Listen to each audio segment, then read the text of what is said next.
بسم اللہ الرحمن الرحیم۔ ساری تعریف اللہ کے لیے، درود اور سلام محمد اور آل محمد۔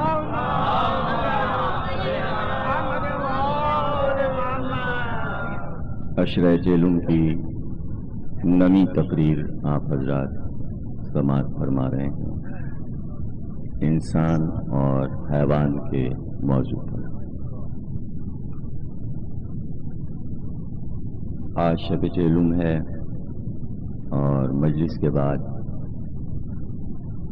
علم اور ذوالجناح کی زیارت برآمد ہوگی، اور مجلس اور زیارت کے بعد یہاں نذر کا انتظام ہے۔ آپ حضرات نذر میں شریک ہو کر جائیے گا۔ کل بروز جیلم آخری مجلس اس عشرے کی ہوگی، اپنے وقت کے ساتھ، اور بعد مجلس امام مظلوم کا تابوت برآمد ہوگا۔ کل ہی شام کو مجلس جیلم امام مظلوم آل ہبہ میں شام کو 5 بجے منعقد ہوگی، اس میں بھی آپ حضرات شرکت فرمائیے۔ صلوات۔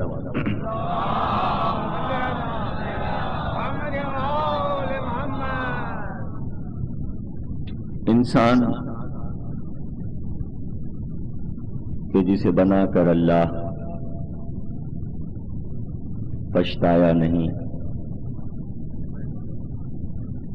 اور اسے کوئی افسوس نہیں ہوا اس بات پر کہ ہماری مخلوق ہم سے ہی سرکش ہو گئی، اور اکثریت نہ اللہ کو مانتی ہے نہ اللہ کی اطاعت کرتی۔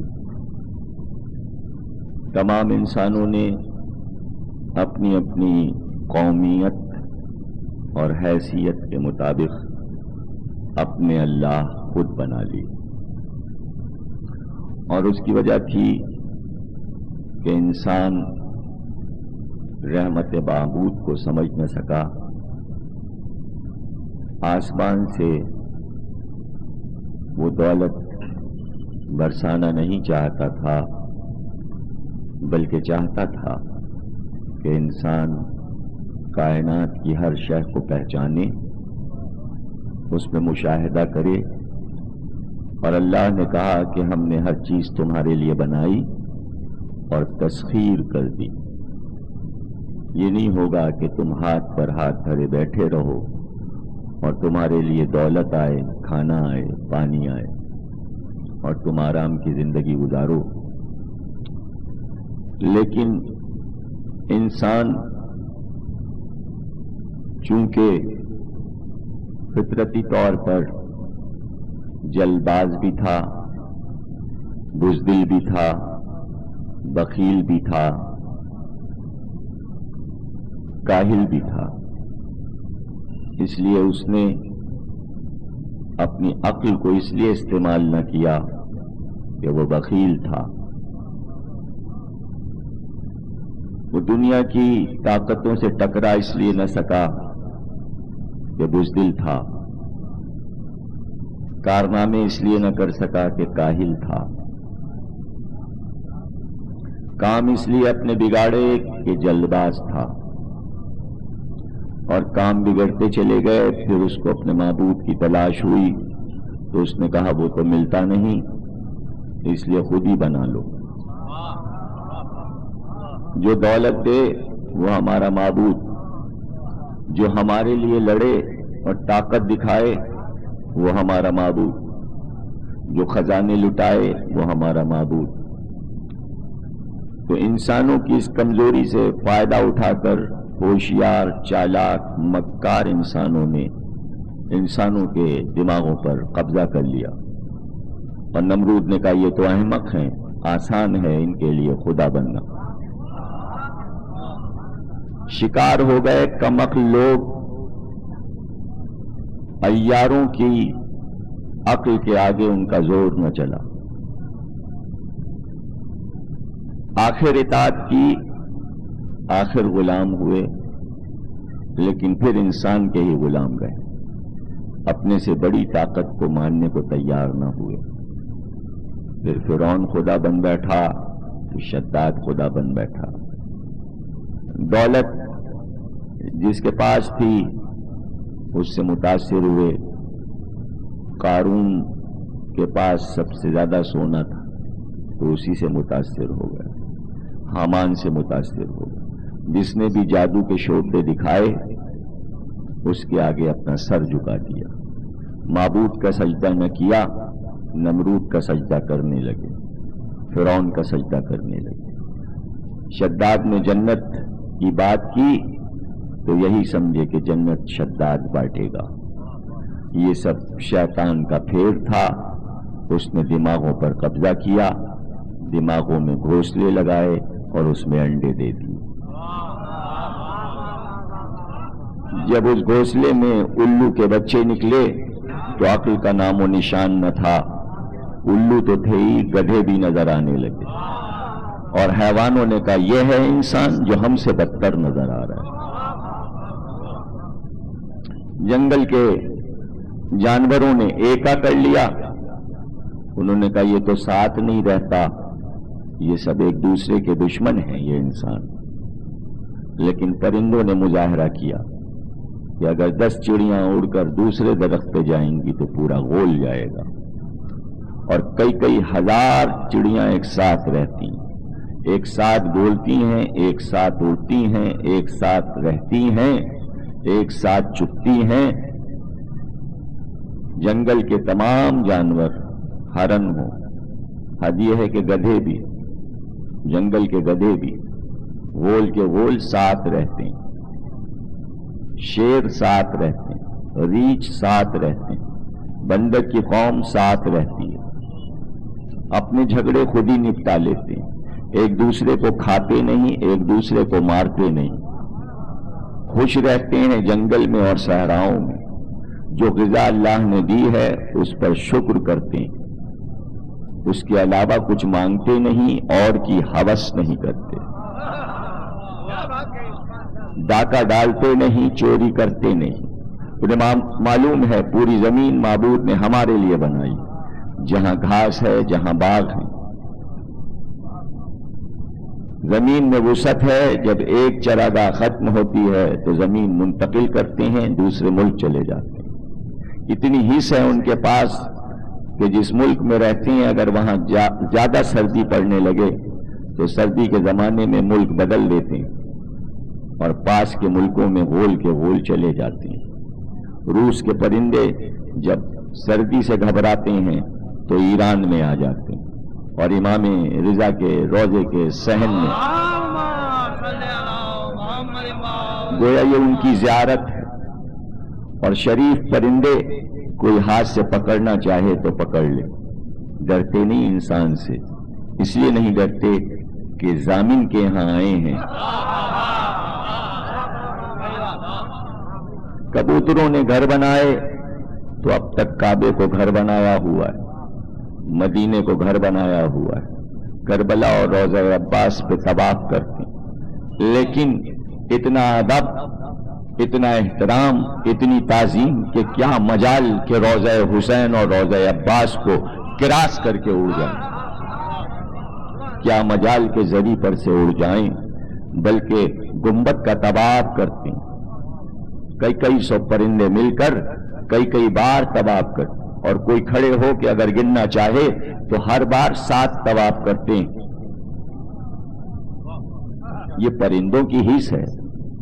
زری میں جاتے ہیں، بیٹھے ہیں آپ، ایک دم سے آتے ہیں، کدھر سے آتے ہیں، کیسے آتے ہیں، اسی دروازے سے آتے ہیں جس سے ہم داخل ہوتے ہیں، لیکن نہ دیوار سے ٹکراتے ہیں، نہ رات روکتی ہے، نہ انہیں دن روکتا ہے، نہ خدام روکتا ہے، نہ امام روکتے ہیں، آ کے زری کا طواف کرتے ہیں۔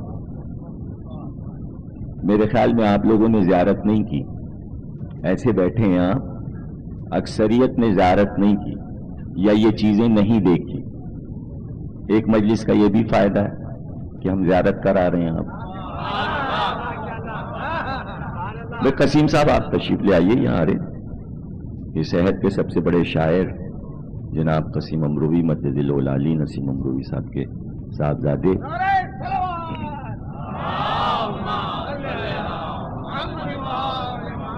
اسی لیے میں کہتا ہوں کہ مشاہدہ کتنا ضروری. آپ غور کرتے ہیں یعنی میری مجلس سے کم از کم آپ یہ اندازہ کیا کریں کہ میرا ذہن کہاں کہاں کے مناظر آپ کو دکھاتا ہے. اور اس پہ بھی غور کیا کیجئے کہ میں جہاں جاتا ہوں وہاں کی ہر شے کو کتنے غور سے دیکھتا ہوں. اس کے لیے اپنے لیے یا آپ کے لیے مجھے اپنے سامعین کا کتنا خیال ہے, تو سامعین کو ذاکر کا کتنا خیال کرنا چاہیے کہ بھائی یہ ایران گیا تو اس نے یہ تک دیکھا کہ چوڑیاں کدھر سے آتی ہیں, کیا کرتی ہیں, کبوتر کدھر سے آتا ہے, کب طواف کرتا ہے, طواف کی تعداد یہ کتابوں میں تھوڑی لکھا ہے. یہ تو مشاہدہ ہے, یہ تو مشاہدہ ہے. اور سننے کے بعد یہ طے کریں کہ اب ہم بھی جائیں گے تو یہ منظر دیکھیں گے. اب ہم جائیں گے اور جب ہم یہ بتایا کریں تو دل میں دعا کیا کیجئے, مولا ہمیں بھی روضے پہ بلائیے, اور اگر ہم گئے تھے تو دوبارہ بلائیے اس لیے کہ یہ منظر نہیں دیکھ سکتے. یہ کہہ کے دعا کیجئے کہ ہمیں آپ کے ذاکر نے ابھی یہ بات بتائی اور ہم گئے تھے اور ہم یہ نہ دیکھ سکے, تو دوبارہ بلائیے, مولا دوبارہ بلائیے. جب آپ دعا کریں گے تو میرے خیال میں ربیع الاول میں بلاوا آ جائے گا. صرف یہ منظر دکھانے کے لیے مولا آپ کو بلائیں گے. اب آپ یہ سوچے ہوں گے اگر دعا مانگ لی, پیسے تو ہیں نہیں, جائیں گے کیسے, بیوی بھی تیار ہو گئی اور بچے بھی تیار ہو گئے, یہ تو سارا خرچہ زیارت پہ ہو جائے گا. پلان کچھ اور ہے, نیا فریج لینا ہے, کوئی VCR خریدنا ہے, ٹی وی بدلنا ہے, مکان کی مرمت کرانی ہے, تو پیسے تو اس میں خرچ ہو جائیں گے. جہاں یہ سوچنے لگے روحانیت گئی. اسی کو اللہ نے کہا ہے کم عقل ہے انسان, یہ عقل کو استعمال نہیں کرتا. اتنا احمق ہے کہ دعا مانگتے ہوئے بھی ڈرتا ہے, منت مانتے ہوئے بھی ڈرتا ہے, زبان سے یہ کہتے ہوئے ڈرتا ہے کہ سونے کا پنجہ چڑھائیں گے. کہاں سے چڑھائیں گے؟ ارے بھائی تجھ سے کیا مطلب, منت تو نے مانی ہے, جب منت پورے ہونے کا وقت آئے گا تو کئی من سونا امام بھجوا دیں گے. چونکہ یقین نہیں ہے, اپنی عقل پہ یقین نہیں, چونکہ بخیل ہے عقل کے استعمال میں, ذہانت کو استعمال نہیں کرتا. کہ کتنی بڑی بارگاہ ہے, کتنی بڑی بارگاہ ہے. وہاں تو ضد کر لیتے ہیں, ضد. ہمیں چونکہ شعور نہیں آتا دعا مانگنے کا, وہ نجف پہ بیٹھ جاتے ہیں, کہتے ہیں ہم جائیں گے نہیں, جو مانگا ہے وہ جب تک دیں گے نہیں. مولا کو اپنے چاہنے والوں کی ضدیں پسند ہیں. کسی نے پوچھا تھا حضور سے کہ اتنی لمبی لمبی دعائیں لوگ مانگتے ہیں, اللہ کیوں نہیں سنتا؟ کہ جس بندے کو پسند کرتا ہے, چاہتا ہے کہ یہ ہمیں پکارے جائے پکارے جائے پکارے جائے, اسے لطف آتا ہے. یعنی آپ کو اپنے لطف کا اندازہ ہے, یہ نہیں پتا لطف الہی کیا ہے, اس نے دنیا بنائی کیوں, وہ یہ مناظر دیکھ کیوں رہا ہے, کس کے لیے بنائی ہے؟ آپ کے لیے. بھائی جن کے لیے بنائی ہے نہ بناتا, اگر نہ ہوتے پنجتن, ان کے لیے بنائی ہے. جب ان کے لیے بنائی ہے تو ان کے والے جب منظر کا منظر نامہ بن گئے تو اسے لطف آ رہا ہے. یہ تو خاص بندے ہیں ان کے, پکارو ہمیں پکارو, تم جتنا پکارو گے ہمیں لطف آ رہا ہے. پھر ہم دینا شروع کریں گے, اور جب دیتے جائیں گے تمہارا دامن بھرتے جائیں گے, اور ایسے ایسے راستوں سے دیں گے کہ تم سوچ بھی نہیں سکتے, سوچ بھی نہیں سکتے, تمہارے تصور میں بھی نہیں آ سکتا. عید قریب تھی اور غریب بدو آ کے نجف پہ بیٹھ گیا, پکار کے. شرم نہیں آتی ہوں, ہم لوگ تو شرماتے ہیں, چپکے چپکے دعا مانگتے, نہ معلوم کس کس ملک کے روزوں پہ آتے. نجف کے دروازے پہ بیٹھ گئے اور اس نے کہا مولا عید آ رہی ہے, بچوں کے لیے کپڑے چاہیے, پیسے نہیں ہیں میرے, پورا دن گزر گیا اسے چلاتے ہوئے. جب روزہ بند ہونے لگا خداموں نے کہا اب جاؤ, نہیں سنیں گے مولا تمہارے, سننا ہوتا تو سن لے, ایسے ہی تو پھر کل آنا. اس نے کہا ہم یہاں سے جائیں گے نہیں, جب تک ہمیں بچوں کے کپڑے نہیں دیں گے ہم نہیں جائیں گے, ہم نہیں یہاں سے جائیں گے, ہم کو یہیں بند کر دو روزے. آج ہی جا کے خداموں نے دروازے بند کر دیے, وہیں چھوڑ دیا اسے.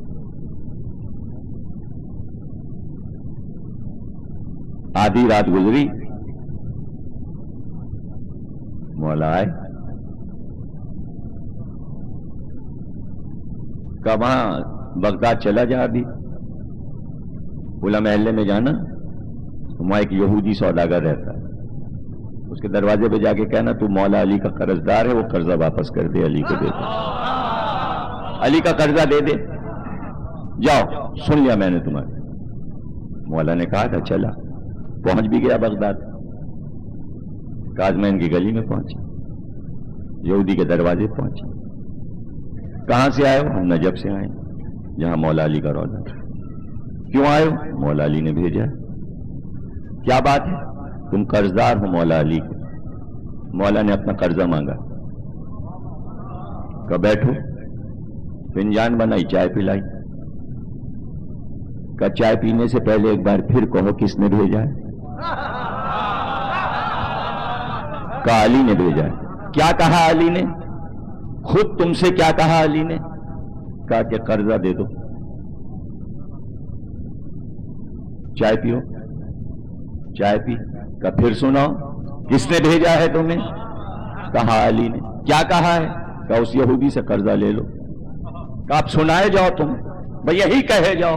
دیکھا اس یہودی کا کیف کچھ اور ہے. آپ نے اس کا کیف دیکھا, بار بار علی کا نام سننا چاہتا. یہ کہا انہوں نے کہ میں قرضدار ہوں علی کا, کہو سنائے جاؤ, سنائے جاؤ, بتائے جاؤ, مجھے سنائے جاؤ, میں خود چلوں گا. چلو. راستے بھر کہتا بس سنائے جاؤ.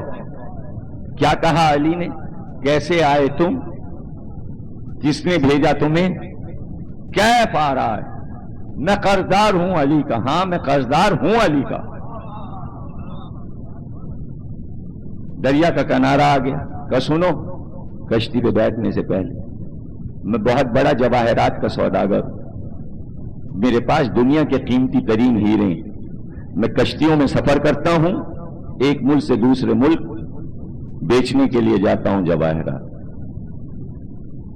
میرے پاس ایک تھیلی یاقوت کی ایسی ہے کہ روئے زمین میں کسی کے پاس ایسے یاقوت نہیں ہے, اور اتنی تعداد میں نہیں. وہ تھیلی میں اپنے جیب میں رکھ کے لائے ہوں, اس لیے کہ میں علی کا قرضدار ہوں. سنو, طوفان آیا, کشتی ڈوبنے والی تھی. میں نے اپنے سارے رہنماؤں کو, مذہبی رہنماؤں کو پکارا, طوفان نہیں تھما. میں نے کہا اب تو میں ڈوب جاؤں گا, مارا جاؤں گا. تو میں نے کہا اے مسلمانوں کے نبی کے وسیع علی, میری مدد کرو. اگر میری مدد تم نے کر دی تو سب سے قیمتی یہ یاقوت کی پوری تھیلی تمہاری نذر کروں گا. طوفان تھما, کشتی ٹھہری, لیکن اب تک نجف نہیں جا سکا تھا. ہاں میں علی کا قرضدار ہوں. سناؤ, پھر سناؤ کہ تم کو کس نے بھیجا؟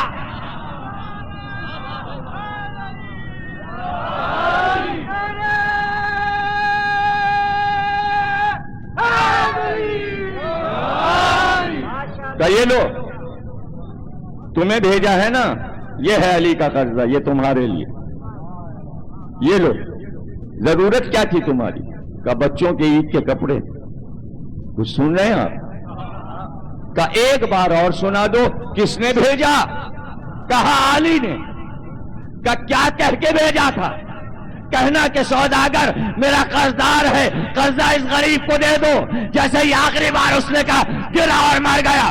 بتاؤ جنت میں گیا کہ اب بتاؤ اس کے جواہرات بیکار ہیں یا نہیں؟ کوئی اور ہوتا تو زندگی کی دعا مانگتا. پتہ چلا اب ساری دولتیں بیکار ہیں جب علی یہ کہہ دیں میرا قرضہ تیرے اوپر. نہیں سمجھ رہے ہیں آپ؟ جب نبی یہ کہہ دیں تم میرے قرضدار ہو، کچھ نہیں چاہتا. قل لا اسألکم علیہ اجرا الا المودۃ. پھر قرضہ تو دو، نبی کے قرضدار ہو. کیا ہے تمہارے پاس؟ کیا دو گے؟ دولتیں آئی تھیں جواہرات تو ٹھکرا دیا تھا. لے جاؤ کشتیاں، کچھ نہیں چاہتا سوائے اس کے کہ محبت کرو. کیا ہے تمہارے پاس؟ محبت میں کیا پیش کرو گے؟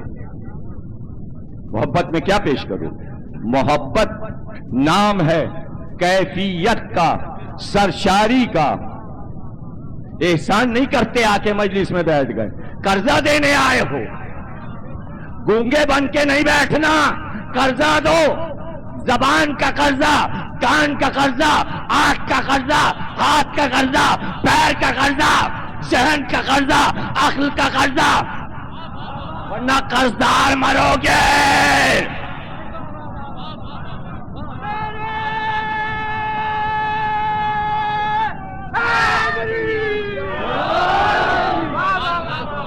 کئی میرے پاس پرچے آئے، لوگ آئے، ان کا کہ آپ جو یہ کہتے ہیں کہ منہ سے نہیں بولتے، ہلتے نہیں، تو دراصل بیچ بیچ میں اہل سنت والجماعت بیٹھے ہوتے اور ان کے یہ دستور نہیں ہے نعرہ لگانا، درود پڑھنا، ہاتھ ہلانا.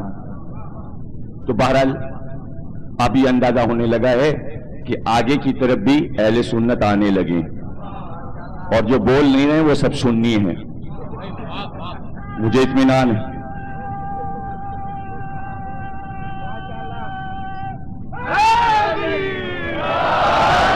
تو سنی حضرات بھی دیکھیے ماشاءاللہ، لوگ کہتے ہیں مجلسوں میں سنیوں نے آنا چھوڑ دیا. میری مجلس میں کتنے سنی ہیں ذرا مڑ کے دیکھیے. جو نہیں بول رہا سب سنی. صلوات پڑھیے.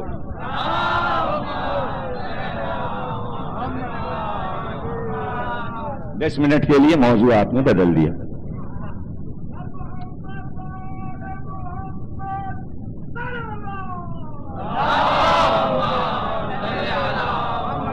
نویں مجلس ہے، نویں.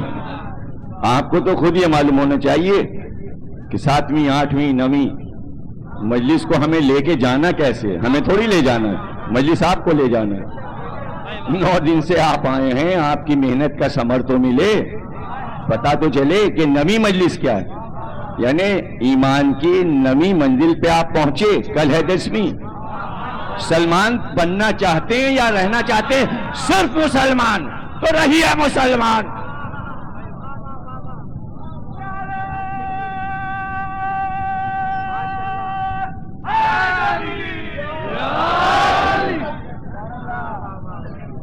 اب موضوع شروع کریں. وعدے کے مطابق اللہ نے قرآن میں کئی مقامات پر گھوڑے کا ذکر کیا.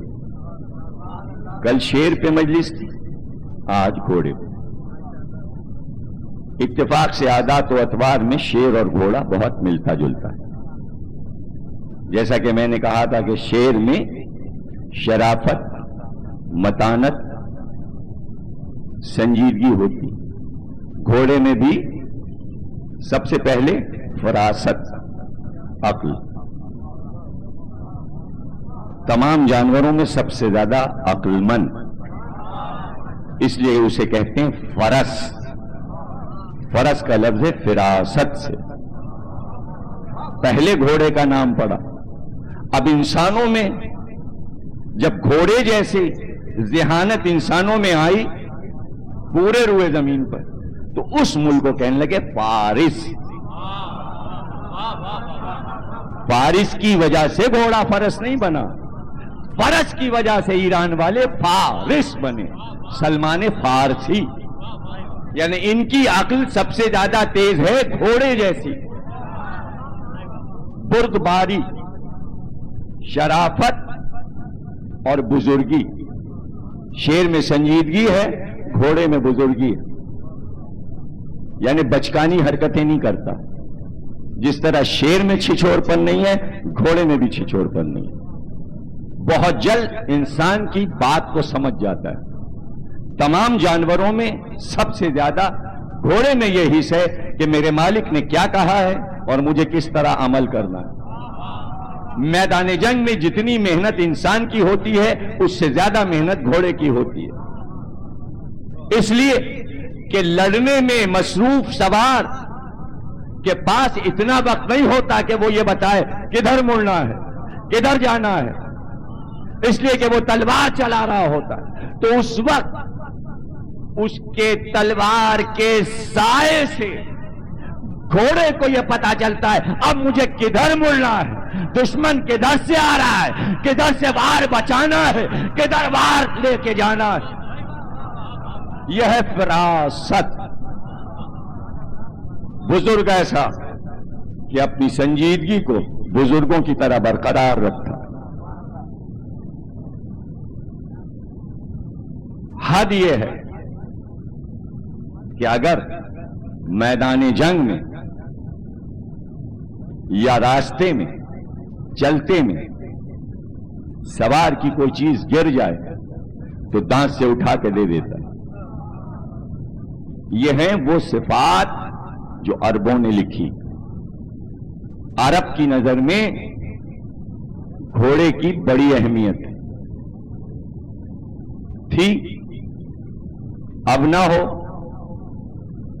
لیکن دنیا سے گھوڑے کی نسل تو نہیں ختم ہو گئی. نہ شیر ختم ہوئے، نہ گھوڑے ختم ہوئے، وہ جانور ختم تو نہیں ہو گئے. یہ دوسری بات ہے کہ اب ویسی ضرورت نہ رہی، لیکن قوم کا باقی رہنا، مخلوق کا باقی رہنا اس بات کی دلیل ہے کہ ابھی ضرورت پڑنے والی ہے. بھئی ڈائناسور کی ضرورت نہیں تھی، ختم ہو گئی. کیا ضرورت ہے؟ سمندر کی بڑی بڑی مچھلیوں کی اب ضرورت نہیں تھی، وہ نسلیں ختم ہو گئی. ہو سکتا ہے دوبارہ پھر پیدا کر دے اگر ضرورت پڑی انسان کو. تو جس چیز کی ضرورت پڑنے والی ہے وہ رہے گی. اب قسیم صاحب بیٹھے ہوئے ہیں، یہ آپ کو بہتر بتائیں گے کہ جدید مرثیہ جو آج کل چل رہا ہے، جو جوش ملی آبادی سے شروع ہوا سن 1922 سے اور 2000 تک آ گیا، تو اس میں یہ کہ اب بھائی گھوڑا تلوار یہ سب بیکار باتیں. اب تو کردار کی باتیں کرو، اخلاق کی باتیں کرو. تو قسیم صاحب لوگ نثر میں سننے کو تیار نہیں ہیں، تو یہ باتیں شعر میں کیا سنیں گے؟ اس لیے کہ فطرتی طور پہ انسان ضدی بھی ہے. جتنی نصیحت کریں گے اتنا ہی ٹیڑھا ہوتا جائے گا. ہم تو انسان ہیں، اللہ نے اتنی نصیحتیں کی کہ 1 لاکھ پیغمبر بھیجے کہ اگر 1 لاکھ پیغمبر سب کامیاب ہو جاتے تو آج سب مسلمان ہوتے، سب انسان ہوتے. انہی انسانوں میں درندے بھی ہیں، حیوان بھی ہیں، جنات بھی ہیں، شیطان بھی ہیں. شیر جیسے بھی ہیں، ہاتھی جیسے بھی ہیں، بندر جیسے بھی ہیں، بھیڑیے جیسے بھی ہیں، لومڑی جیسے بھی ہیں، سانپ جیسے بھی ہیں. ساری مخلوق انہی انسانوں میں ملتی ہے. سنتے ہی نہیں اللہ.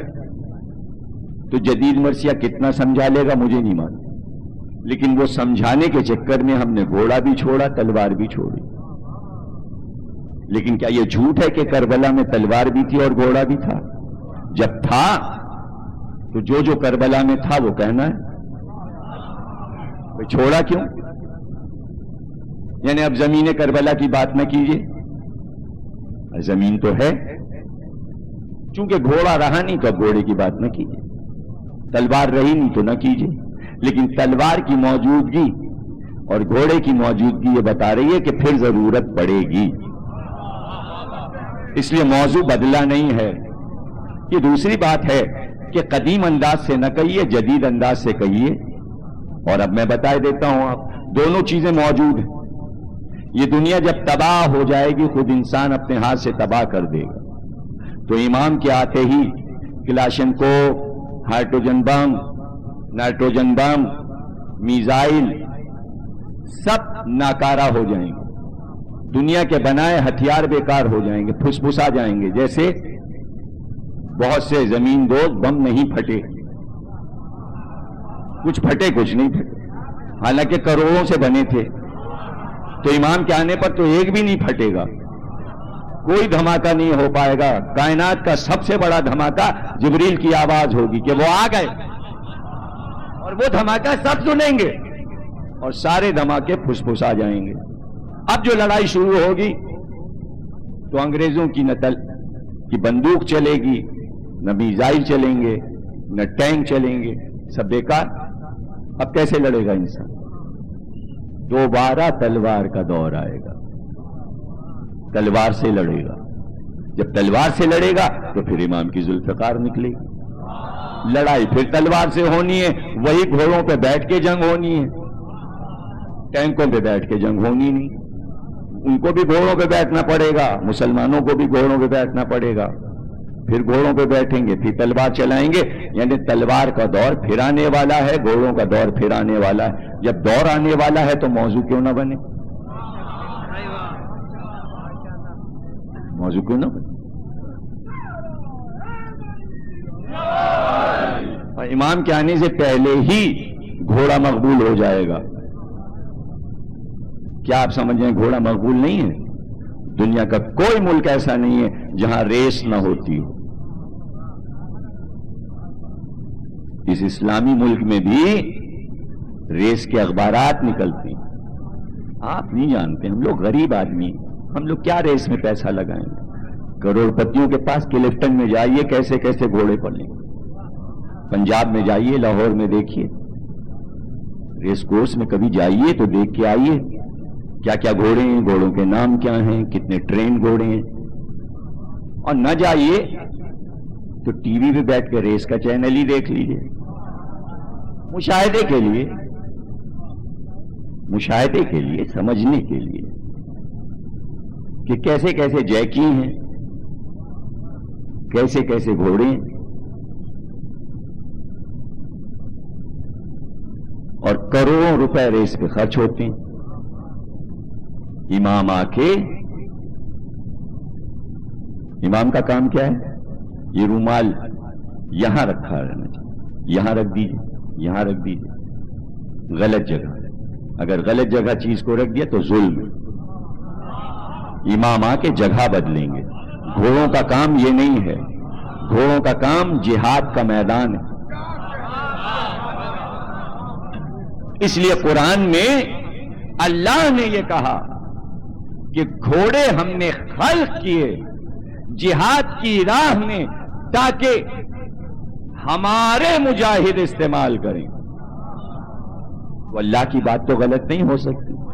قرآن کو تو قیامت تک رہنا ہے، اس کی ہر آیت کو، اس کے معنی کو قیامت تک رہنا ہے. تو جتنے نام قرآن نے گھوڑوں کے دیے کسی جانور کے نہیں دیے. لغت میں نام ہونا اور ہے، اور اللہ کسی حیوان کو پیار میں کئی ناموں سے پکارے. کم سے کم 25 ناموں سے قرآن میں اللہ نے گھوڑے کو پکارا ہے. بسم اللہ الرحمن الرحیم، والعادیات ضبحا والموریات قدحا والمغیرات صبحا. اب یہ سب گھوڑوں کے نام ہیں. عادیات بھی گھوڑوں کے نام، ضبحن بھی گھوڑے کا نام، صبحن بھی گھوڑے کا نام. یہ سب گھوڑوں کے نام. اللہ نے گھوڑے کو جواد بھی کہا ہے. مختلف ناموں سے قرآن. عادیات کے معنی ہے غازی مرد، صرف غازی نہیں. حیوانوں میں واحد صرف گھوڑا ہے جسے اللہ نے مرد کہا، مرد. لیکن لفظ الگ الگ رکھا. یا علی کو خیبر میں مرد کہا، نبی نے رجل. یا اللہ نے گھوڑے کو مرد کہا لیکن رجل نہیں کہا. عادیات، عادیات غازی مرد ہے گھوڑا. اس لیے کہ میدان جنگ میں شیر کی طرح آتا ہے. انسان تلواروں کی چمک میں ڈر کے پہاڑ پہ چڑھ جاتا ہے، لیکن نہیں سنا گیا کہ کسی میدان جنگ میں تھوڑا اس لیے بھاگا ہو کہ تلواریں بہت چل رہی ہیں، ہم جا رہے ہیں.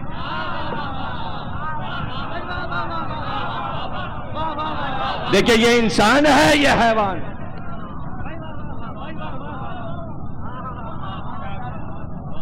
بزم میں بیٹھے نبی کی شجاعت کے معنی نہ سمجھے، اور گھوڑا اسے معلوم ہے کہ میدان جنگ سے منہ پھیرنا مردوں کا کام نہیں ہے.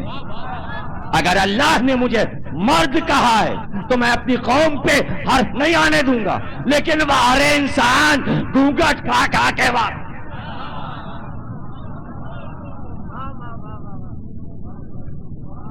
یہ انیس کا محاورہ میں نے بھی استعمال کیا. میدان سے بھاگنے والے کو کہتے ہیں گھونگھٹ کھا جانا. عجیب عجیب اردو زبان میں بھی محاورے، فارسی سے ترجمہ، کچھ عربی سے، کچھ اس کے اپنے. غازی مرد ولادیات. قسم ہے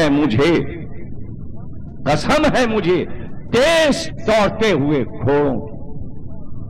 کافی تھا یہ کہہ دیتا تو گھوڑے کی عظمت بڑھ جاتی، بس کافی تھا. نہیں، قصیدہ پڑھا اللہ نے. قسم ہے مجھ کو تیز دوڑتے ہوئے گھوڑوں کی، ان کے سموں سے نکلتی ہوئی چنگاریوں کی، اور دوڑنے میں ان کے منہ سے گرتے ہوئے جھاگ کی.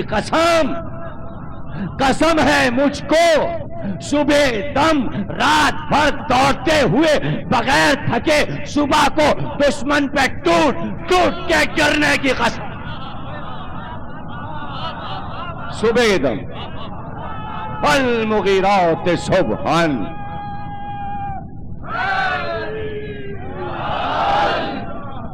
یہ صحیح ہے کہ رہبار کے ذریعے سوار کی تعریف ہو رہی ہے. نہیں سمجھے آپ؟ کبھی کبھی اللہ کمتر کی مدح کر کے برتر کی مدح کرتا ہے. بتانا یہ چاہتا ہے ان کے گھوڑے جب یہ ایسے ہیں تو یہ خود کیسے ہوں گے. ان کے جانور ان کے اطاعت گزار ہیں، یہ ہمارے اطاعت گزار ہیں. اور جو ہمارا اطاعت گزار ہو وہ سوار، اور پھر ان کا راہبار. جنگ ہے، جنگ وادی رمل. رمل عربی میں کہتے ہیں بجری کو، ریت کو. اس وادی میں ریت ہی ریت تھی، بجری. عربی میں رمل کہتے ہیں بجری کو. اس جنگ کو کہتے ہیں جنگ ذات سلاسل. سلاسل زنجیروں کو کہتے ہیں، لوہے کی زنجیروں. عربی میں وادی کا نام وادی رمل، جنگ کا نام ذات سلاسل. اس جنگ کے موقع پر یہ سورہ نازل ہوا، اور پوری جنگ کی کیفیت اس سورے میں. جبریل امین نے خبر دی اپنے نبی کو کہ 12,000 کا لشکر وادی رمل میں تیار ہوا ہے مدینے پہ حملہ کرنے کے لیے، اور انہوں نے طے کیا ہے صرف 2 سر کاٹنے، ایک نبی کا اور ایک علی کا. اس سے پہلے کہ وہ چل چکے وہاں سے، کسی کو بھیجیے کہ ان کی سرکوبی کرے. کسی کو بھیجیے. اب چونکہ اللہ نے کسی کہہ دیا تو اگر نبی چاہے بھی تو کسی میں تو نہیں آتے علی. جب تک تاکید نہ ہو جائے تو کسی میں جو آتے تھے، دیکھیں یہ قصہ میں آتے ہیں، یہ کسی میں آتے ہیں.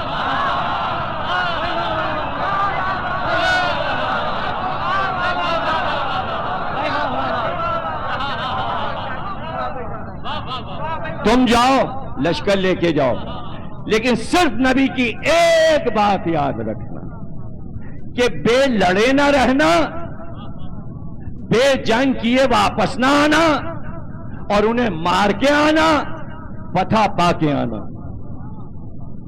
لشکر لے کے گئے، جب وادی میں پہنچے سردار نے کہا کون؟ نام بتاؤ۔ کہا فلاں ابن فلاں۔ کہا تم کیوں آئے؟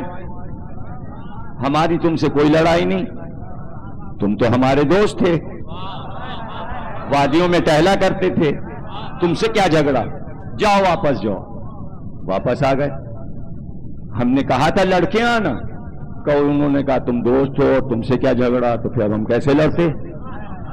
کفر سے لڑنا آسان نہیں ہے، کفر پھسلاتا ہے، چونکہ انسان فطرتی طور پر بخیل ہے شجاعت میں، شیطان ذرا سی دیر میں بزدل بنا دیتا ہے۔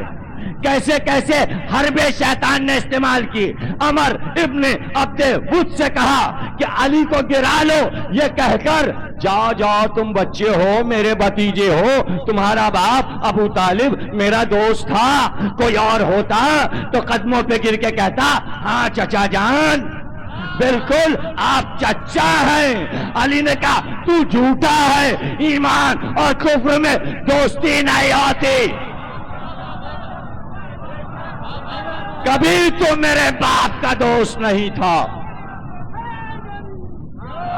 آسان نہیں ہے کفر سے جیتنا، صرف ہتھیار کا معاملہ تھوڑی ہے، کفر زبان کے بھی وار کرتا ہے، اور زبان کے وار میں وہ جیتے جو صاحب نہج البلاغہ ہو، جس نے کبھی زندگی میں خطبہ نہ دیا ہو، جسے سورہ بقر یاد نہ ہوئی ہو، جو بار بار ہلاک ہو جاتا ہو۔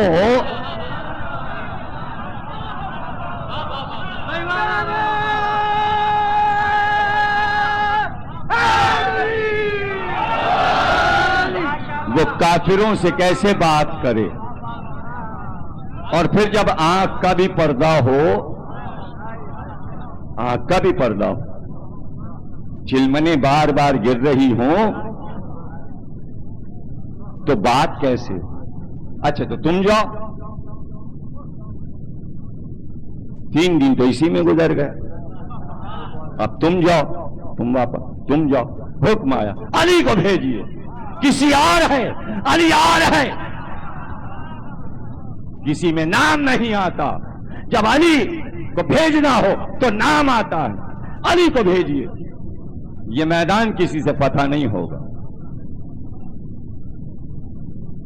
لشکر تو ہر بار جا رہا تھا، لشکر اب کی بھی چلا، علی گھوڑے پہ بیٹھے، گھوڑے کا نام تھا مرتجس۔ 45 گھوڑے ہماری نبی کے استعمال میں رہے، ہر گھوڑے کا اپنا نام تھا، ہر گھوڑے کی اپنی خوبی تھی، جہاں جس چیز کا موقع ہوتا اس گھوڑے پر بیٹھتے، اور ہر صفت کے مطابق نبی نے ہر گھوڑے کا نام رکھا، ہر گھوڑے کا رنگ الگ الگ، گھوڑا خود پسند کرتے تھے، اس لیے کہ کم سے کم 200 حدیثیں حضور کی صرف گھوڑے کے بارے میں، اور اس سے بڑی حدیث میں آپ کو نہیں سنا سکتا۔ صحیح بخاری، صحیح مسلم، ترمذی، صحیح ستہ کی ساری کتابوں میں اسی طرح لکھی ہے کہ نبی نے دنیا میں سے، تمہاری دنیا سے صرف 3 چیزیں پسند کی، اور 3 چیزوں کو لے لیا، مادی چیزوں میں، 3 چیزوں میں، عورت، خوشبو اور گھوڑا، چوتھی چیز نہیں لی دنیا سے، یا گھوڑے پسند تھے یا خوشبو پسند تھی، اب وہ تو جو پسند ہے وہ آپ کو معلوم ہے، اب پسند میں ناپسند ہو جائے وہ ایک الگ قصہ ہے۔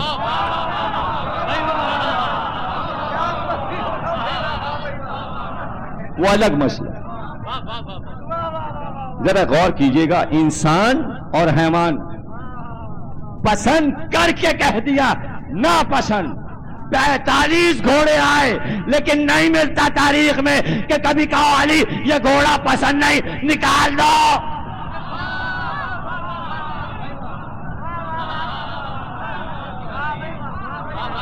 جو آ گیا تو اطاعت گزار رہا، اطاعت گزار رہا۔ اب حدیثوں پہ حدیثیں کہیے تو سنا دوں، بخاری اور مسلم ہی سے بے شمار حدیثیں مجھے یاد ہیں گھوڑے پر۔ ظاہر اگر سب سناؤں گا تو مجلس اسی پہ ہو جائے گی، وادی رمل رہ جائے گی، ذات سلاسل رہ جائے گی۔ ایک آج سنائے دیتا ہوں۔ فرمایا یاد رکھو خوش نصیبی گھوڑے کی پیشانی میں ہے۔ اب دوسری حدیث سنا رہا ہوں۔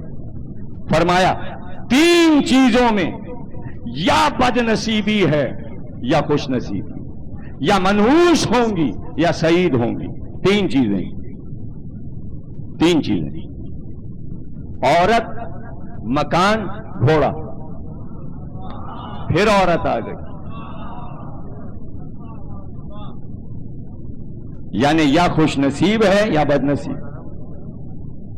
خوش نصیبی کیا ہے؟ برکت لے کے آئے۔ بد نصیبی کیا ہے؟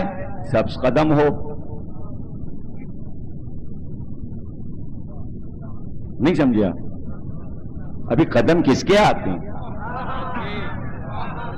ارے قدم اتنے قیمتی ہیں عورت کے کہ تحفۃ العوام میں لکھا ہے، چپکے سے بتا رہا ہوں، جن کی نہیں ہوئی اور جن کی ہوئی ہے وہ پیے بیٹھے تو لوٹے میں پانی لائے، سلیپچی لائے، دولہا سے کہے گی پیر دھلاؤ دلہن کے، سب کو دلانا پڑتا، مل مل کے پیر دھو،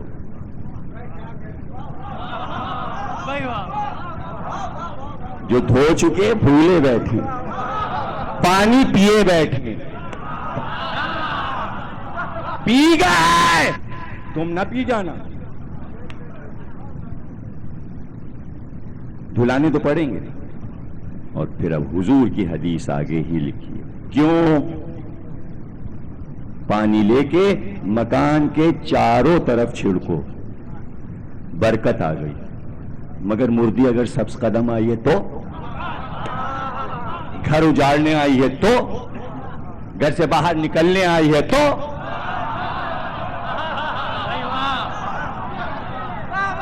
حضور نے کہا دونوں رخیات کرنا۔ مکان لیا، جاؤ گے مکان میں خریدنے کے بعد، مکان خود پکار کے کہے گا روشن ہے زمین، اور اگر ویران ہے تو بھوتوں کا سایہ ہے، چھوڑنا پڑے گا۔ زمین یا سعید ہے یا منحوس، گھوڑا لائے یا منحوس ہے، ویرانی لائے گا یا برکت لائے گا۔ حضور کے گھر میں جتنے گھوڑے آئے، ارے مکان بھی محتاج ہے گھوڑے کی نال کا۔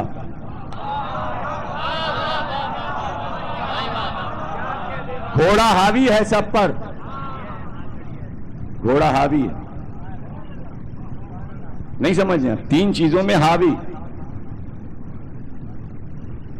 غالب کے ایک دوست میرن صاحب، بہت پکی دوست، مصرع کہیں غالب صبح روز پہنچے،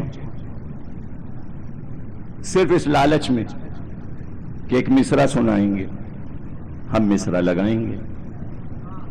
یہ غالب کی عادت بن گئی تھی، صبح سویرے چائے وہیں پیتے تھے میرن صاحب کے گھر دہلی میں۔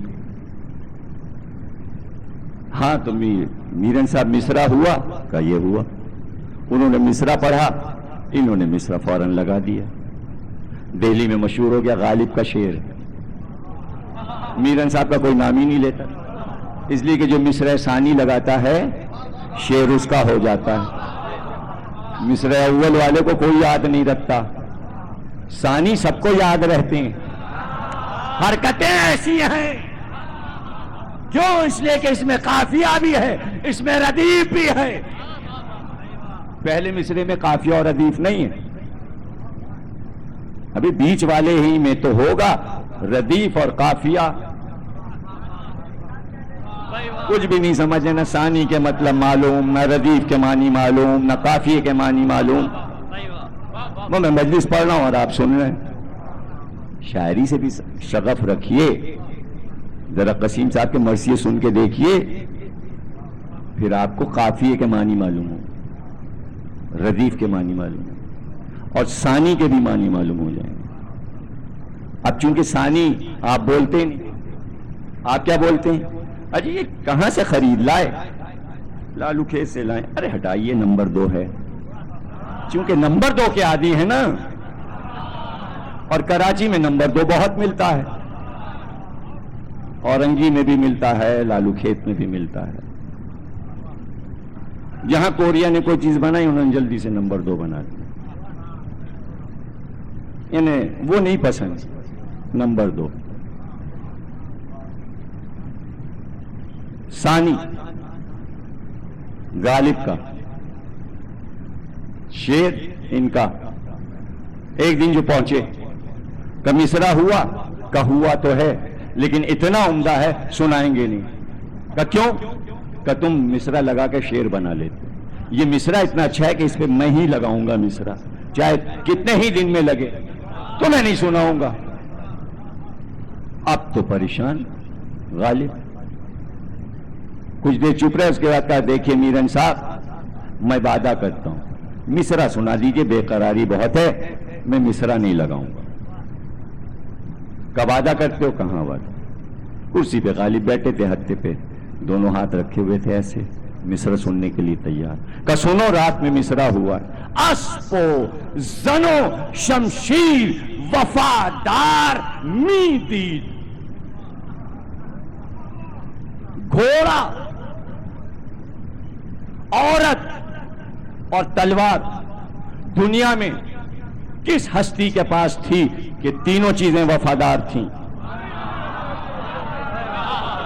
اسب و زن و شمشیر وفادار میدی. کہاں دیکھا گیا کہ کسی مالک کے پاس تینوں چیزیں ہوں اور وفادار ہوں, عورت بھی, گھوڑا بھی, تلوار بھی. غالب ایک بار ہتھے پہ ہاتھ رکھ کے اٹھ پڑے اور کھڑے ہو کے چلانے لگے, اسب و زن و شمشیر وفادار میدی واللہ علی دید علی دید علی.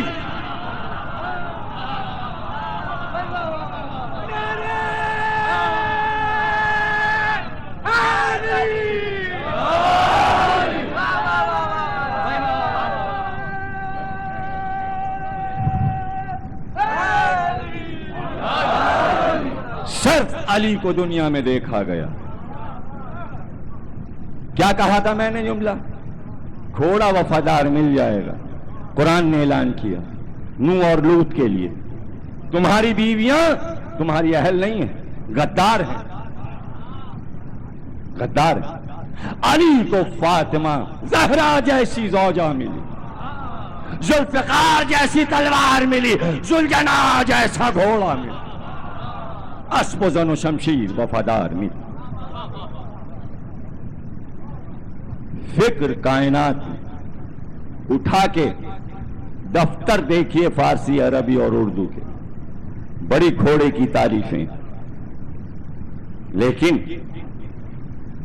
شاعر کا کہنا یہی ہے, قصیدہ جب زوردار ہے کہ ممدوح کی شجاعت ہو, عالی نسبی ہو, اس کی تلوار مشہور ہو, اس کا گھوڑا مشہور ہو, تبھی تو قصیدے میں کچھ لکھیں گے. جن کے پاس نہ تلوار تھی نہ گھوڑا تھا, ارے قرولی نہیں تھی, ایک چھری نہیں تھی, کچھ مشہوری نہ ہوا, گھوڑا بھی نہ تھا. گھوڑے پہ تو وہ بیٹھے جس کی نیت ہو میدان جہاد میں جانے کی. لیکن اہل بیت کی شان میں جتنے قصیدے لکھے گئے, ان کے گھر کے پلے ہوئے حیوانوں کا بھی ذکر آیا. آل محمد نے بتایا کہ انسان غلام بن جائے تو قمبر کی طرح مشہور ہو جائے, اور گھوڑا پل جائے تو ذوالجناح بن جائے, تلوار ہاتھ میں آئے تو ذوالفقار بن. یا کوئی بے نام نہیں رہتا. غلام بن کے تو دیکھو کہ کیا ملتا ہے. گھرانہ بڑا. اگر اللہ صرف علی کی مدح قرآن میں کرتا رہتا تو کافی. لیکن اس نے بتایا انسانوں کو کہ ان سے جو منسوب ہو جائے شے ہم اس سے بھی محبت کرنے لگتے ہیں. یہ چادر اوڑھیں تو چادر پسند, یہ جس چار دیواری میں رہیں وہ زمین پسند, جس مکان میں رہیں وہ مکان پسند, جسے غلام بنائے وہ غلام پسند, جسے کنیز بنائے وہ کنیز پسند, جو تلوار چلائے وہ تلوار پسند, جس گھوڑے پہ بیٹھے وہ گھوڑا پسند. والعادیات ضبحًا فالموریات قدحًا فالمغیرات صبحًا. قسم ہے مجھے ان کے سموں کی قسم, ان کے منہ سے گرتے جھاگ کی قسم, یعنی گھوڑے کی ہر ادا کی قسم. علی چلے تو لشکر پیچھے چلا, کہا آیا کرو ہم تو چلے, ہمیں یہ پرواہ نہیں کہ لشکر آ رہا یا نہیں. لیکن ابھی تک جو لوگ گئے تھے وہ وادی سے گئے تھے, راستہ دیر میں طے ہو رہا تھا, آسان راستے سے جا رہے تھے. علی مشکل راستے سے چلے, اصل راستہ چھوڑ کر پہاڑیوں سے چلے. کیوں؟ اس لیے کہ راستے پر جانے والا, راستے میں جانے والا اطلاعیں رہیں گی آ رہے ہیں آ رہے ہیں. اللہ کہہ رہا ہے ایک دم سے سر پہ پہنچ جانا. راستہ لمبا تھا, علی نے ایک رات میں طے کیا. قرآن نے بتایا شام کو چلے, اور تیسری آیت نے کہا فالمغیرات صبحًا, صبح ہو رہی تھی کہ یہ گھوڑے پہنچ رہے تھے. بھائی منظر ہے, تصویر ہے. صبح ہو رہی تھی, رات بھر دوڑے. بھائی توجہ کیجئے گا, خدا کے لیے توجہ کیجئے گا. کیا اگر مٹی پہ دوڑتے تو سموں سے چنگاری نہ نکلتی. نال چونکہ لوہے کی ہوتی ہے, لوہا جب پتھر سے ٹکراتا ہے تو چنگاریاں نکلتی ہے.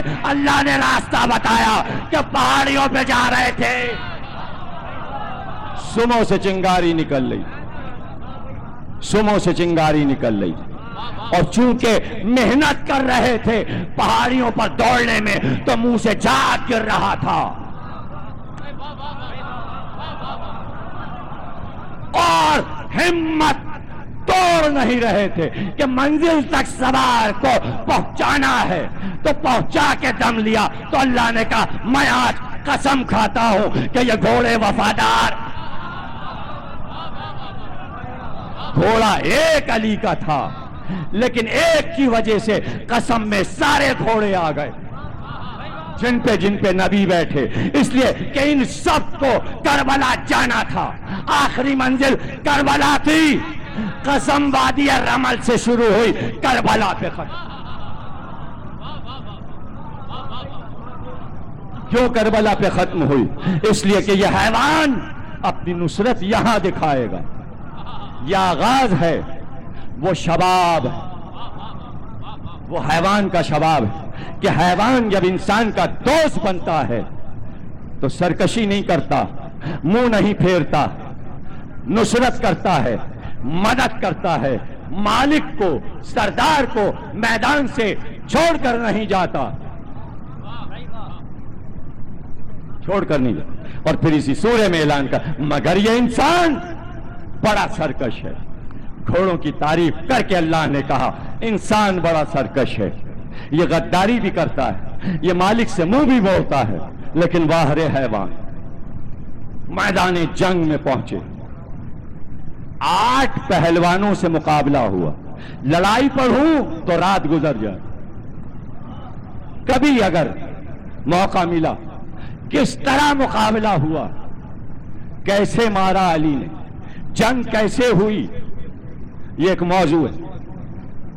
بس اس حد تک کہ 8 پہلوانوں کو قتل کیا جو ان کے چنے ہوئے پہلوان تھے.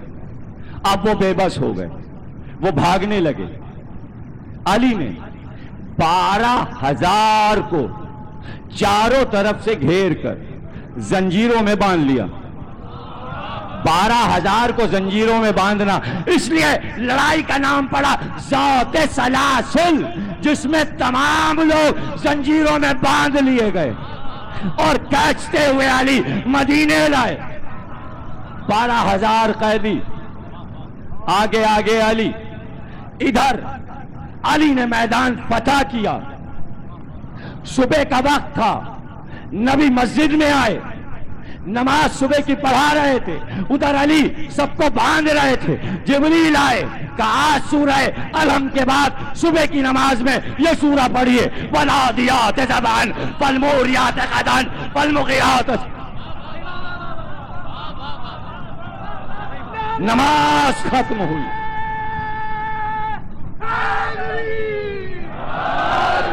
نماز ختم ہوئی۔ نماز نام ہے مدح علی کا، نماز نام ہے مدح فاطمہ کا، نماز نام ہے مدح حسن کا، نماز نام ہے مدح حسین کا۔ نماز بھی قصیدہ ہے پنجتن پاک کا۔ قصیدہ شروع اللہ سے ہوتا ہے، الحمدللہ رب العالمین۔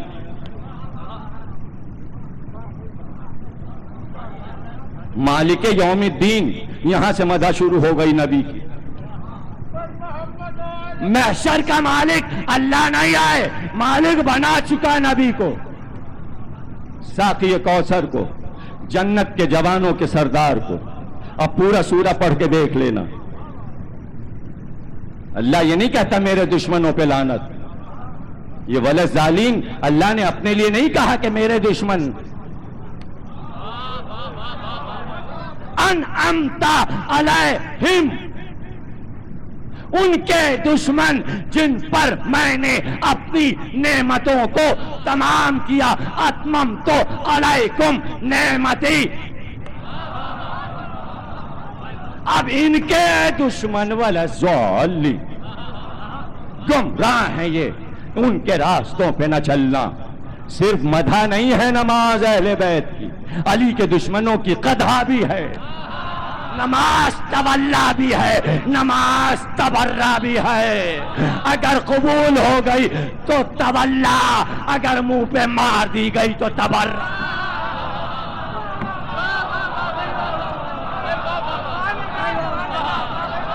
اب سن لیجئے، تبرہ نام ہے منہ پھیرنے کا، منہ پھیر کے بتایا کہ تبرہ ہو۔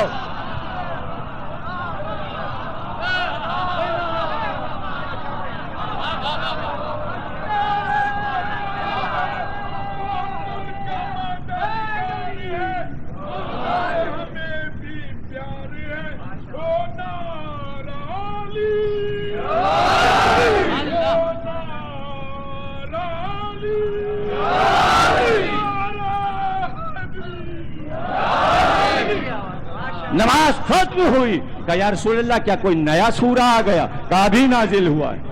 کہا کیوں؟ کہا اس لیے کہ میدان علی نے فتح کر لیا۔ نبی نے بتایا کہ نماز میں علی کی مدح اترتی ہے، صرف علی کی مدح نہیں بلکہ گھوڑے کی مدح۔ اب کہو نماز میں شرک ہو گیا، گھوڑے کا ذکر نماز۔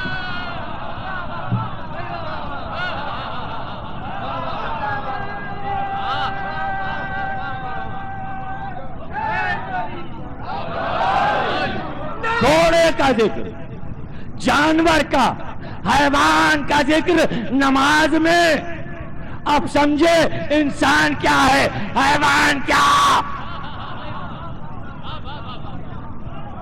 اور اگر نماز سے محبت ہے آپ سب کو تو مفاتی پڑھ کے دیکھیے، نماز رسول اللہ بھی ہے، نماز علی بھی ہے، نماز فاطمہ بھی ہے۔ سن رہے ہیں آپ؟ ہمیں آپ کہہ رہے ہیں نماز اللہ ہوتی ہے، مفاتی میں علماء نے لکھا ہے صرف نماز اللہ نہیں ہوتی، نماز محمد، نماز علی، نماز فاطمہ، نماز حسن، نماز حسین، نماز حاجت، حاجت طلب کرنا بدعت، نماز حاجت، نماز جعفر طیار، نماز موسی کاظم۔ بھائی سن رہے ہیں؟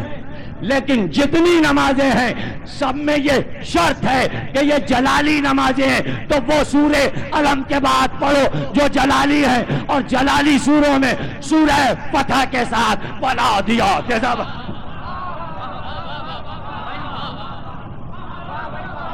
ساری نمازوں میں یہ سورہ پڑھنا پڑتا ہے، کسی میں 11 بار، کسی میں 12 بار۔ اب ہم کیا کریں، آپ نماز کے چیپٹر بھی نہیں پڑھتے۔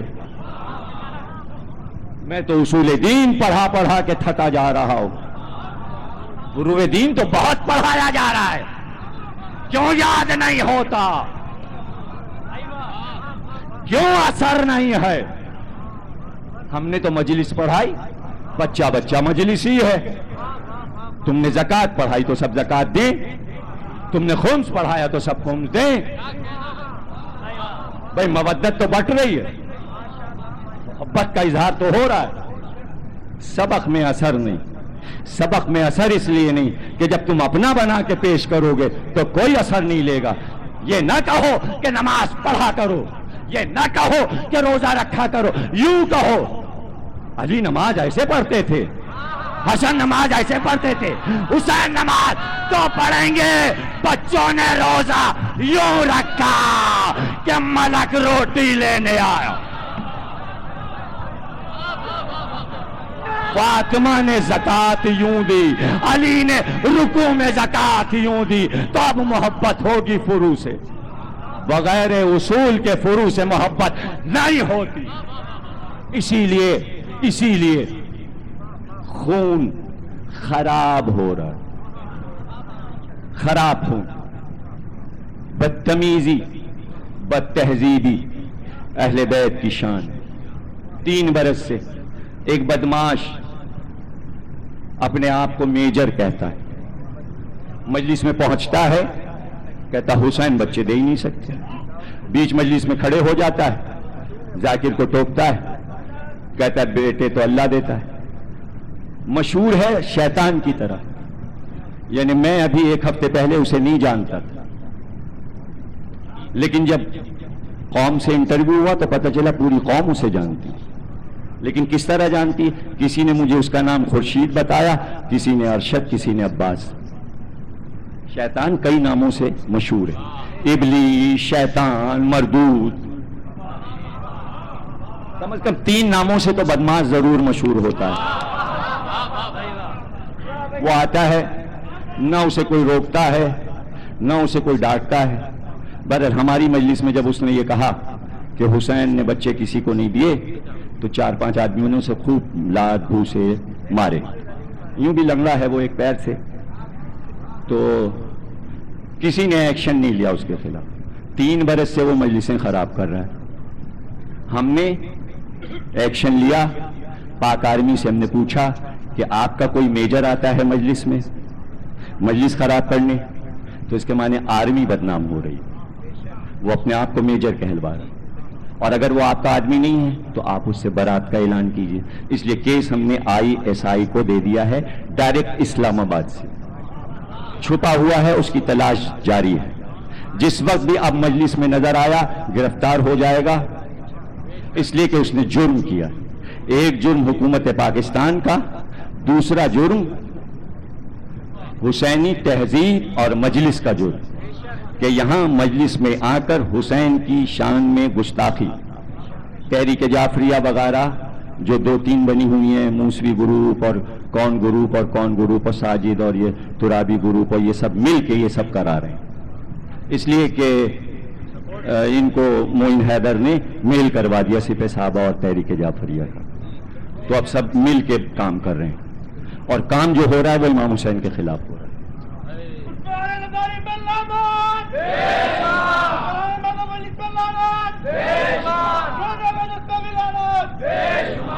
تو جو اس سے بیزار ہے وہ اخبار میں اعلان کرے کہ ہمارا آدمی نہیں ہے، تب ہم اسے حسینی سمجھیں گے، جیسے ہم نے اعلان کیا۔ ہر عالم اعلان کرے کہ اس کا آدمی نہیں ہے اور اسے روکے، آج کے بعد کسی مجلس میں نہ سنا جائے کہ امام حسین کی شان میں گستاخی کی گئی۔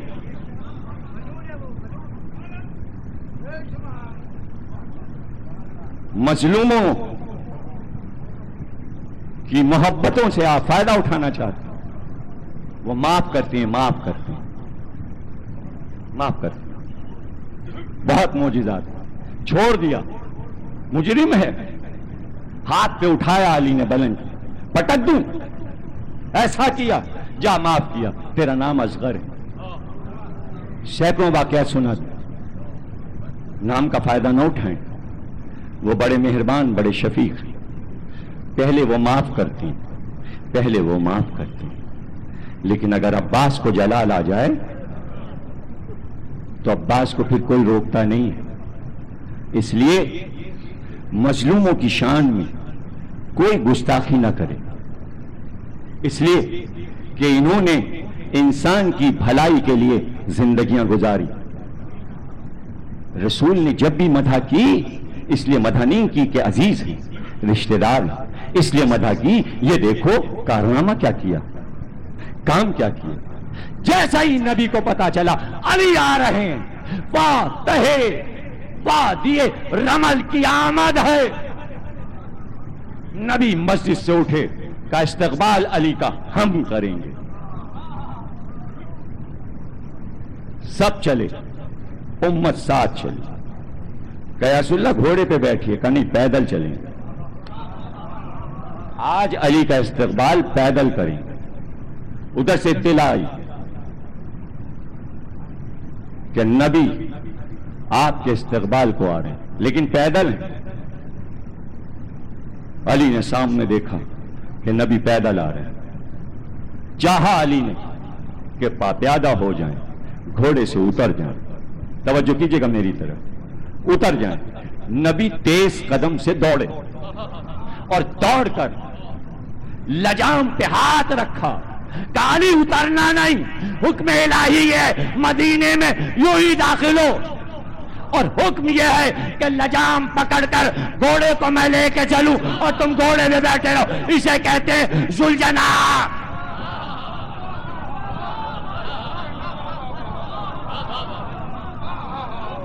ایک آدمی ذوالجناح لے کے چلتا ہے، گھوڑے پہ سوار ہوتا ہے، دل کی آنکھوں کو سوار نظر آتا ہے، حد یہ ہے حیوان کو معلوم ہو جاتا ہے سواری آ گئی۔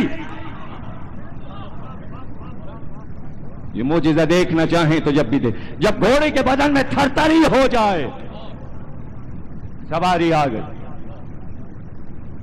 راہوار نہیں ہے بغیر سوار کے، خالی گھوڑا نہیں نکل رہا،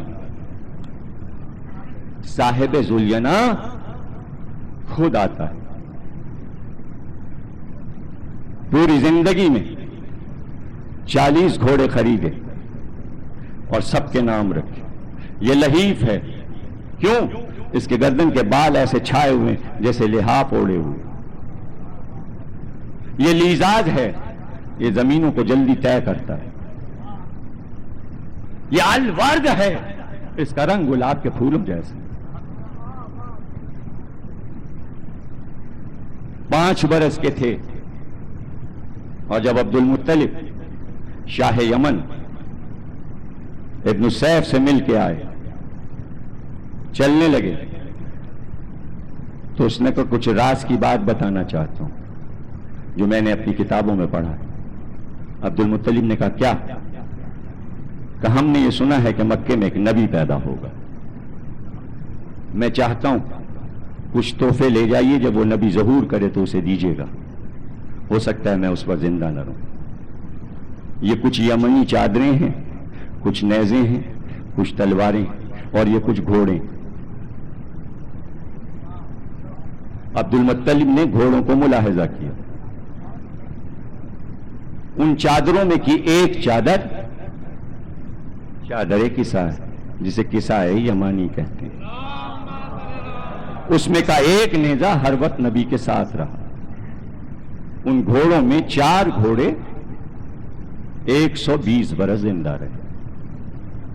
اور معجزہ شیعہ سنی سب نے یہ لکھا، جس گھوڑے پہ حضور بیٹھ جاتے تھے نہ وہ کبھی اندھا ہوتا تھا، نہ کبھی اس کے دانت گرتے تھے، نہ کبھی وہ بوڑھا ہوتا۔ 5 برس کا گھوڑا جوان ہوتا ہے، 120 برس کی عمر تک 5 برس والی عمر رہی ان گھوڑوں کی، جس میں 4 گھوڑے مشہور ہیں۔ جب عبد المطلب وہ گھوڑے لائے اور چلنے لگے تو کہا ابن سیفی سنو، وہ نبی پیدا ہو چکا جس کا تجھے انتظار ہے، وہ میرا پوتا ہے اور اب وہ 5 برس کا ہے۔ خوش ہو گیا کہ میرا سلام ان سے کہیے گا، اور یہ گھوڑے انہیں پیش کر دیجیے۔ گھوڑے آئے، دادا نے پوتے سے کہا محمد یہ گھوڑے تمہارے لیے۔ ایک ایک گھوڑے کے سامنے گئے، پیشانی پہ ہاتھ پھیرا، یال پر گردن پہ ہاتھ پھیرا اور کہا دادا اس کا نام میں نے مرتجز رکھا، اس کا نام میں نے میمون رکھا، اس کا نام میں نے ذوالجناح رکھا، اور دادا اس کا نام میں نے عقاب رکھا۔ کہ بیٹے یہ نام کیوں رکھے؟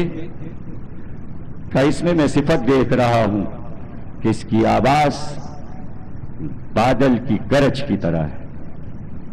بادلوں کی گرج کو عربی میں مرتجز کہتے ہیں۔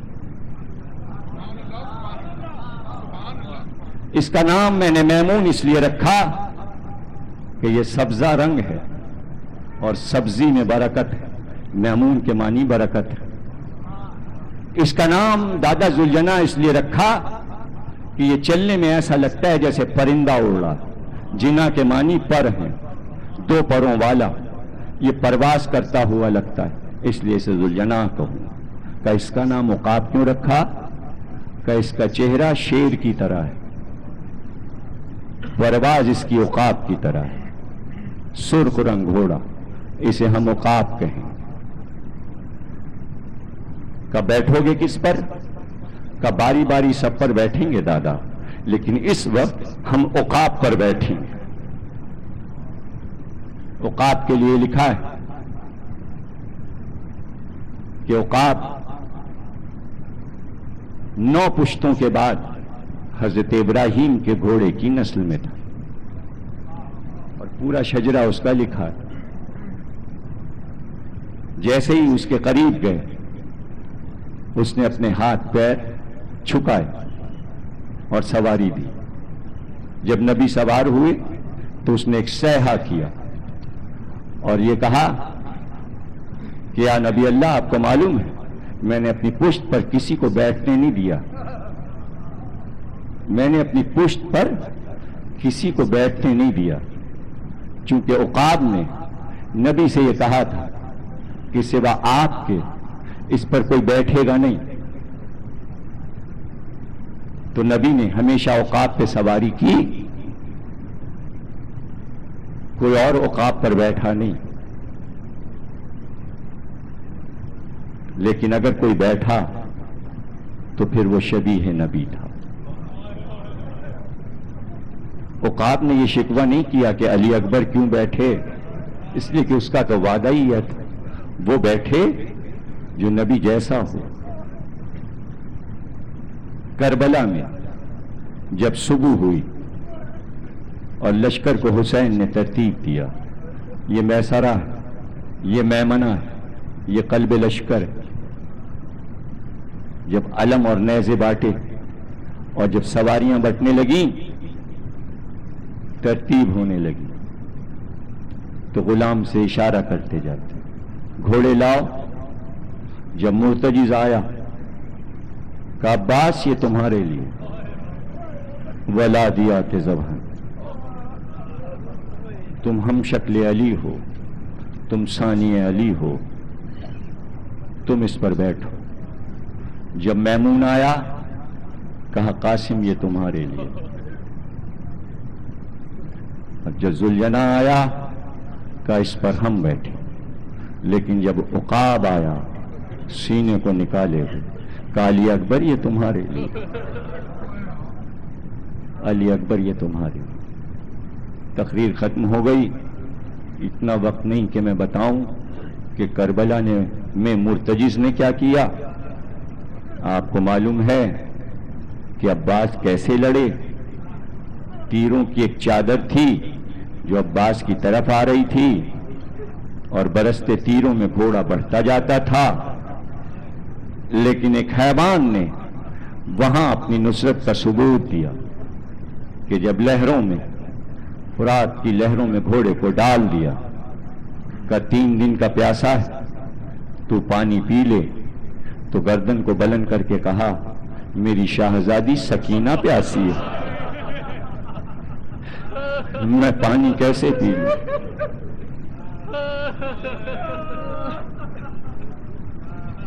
یہ عباس کا گھوڑا ہے،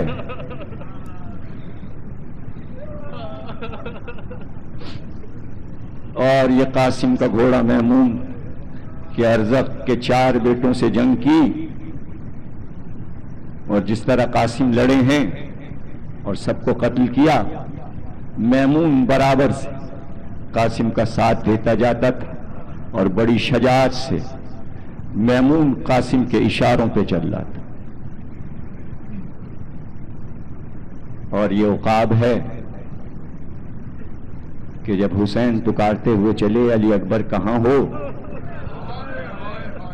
اور جب عقاب نے دیکھا کہ حسین ٹھوکر کھا رہے ہیں اور یہ کہتے ہیں علی اکبر آنکھ سے سجھائی نہیں دیتا،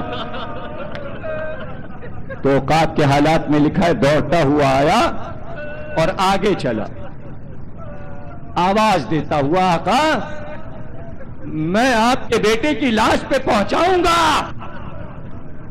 آگے عقاب چل رہا تھا، پیچھے حسین چل رہا،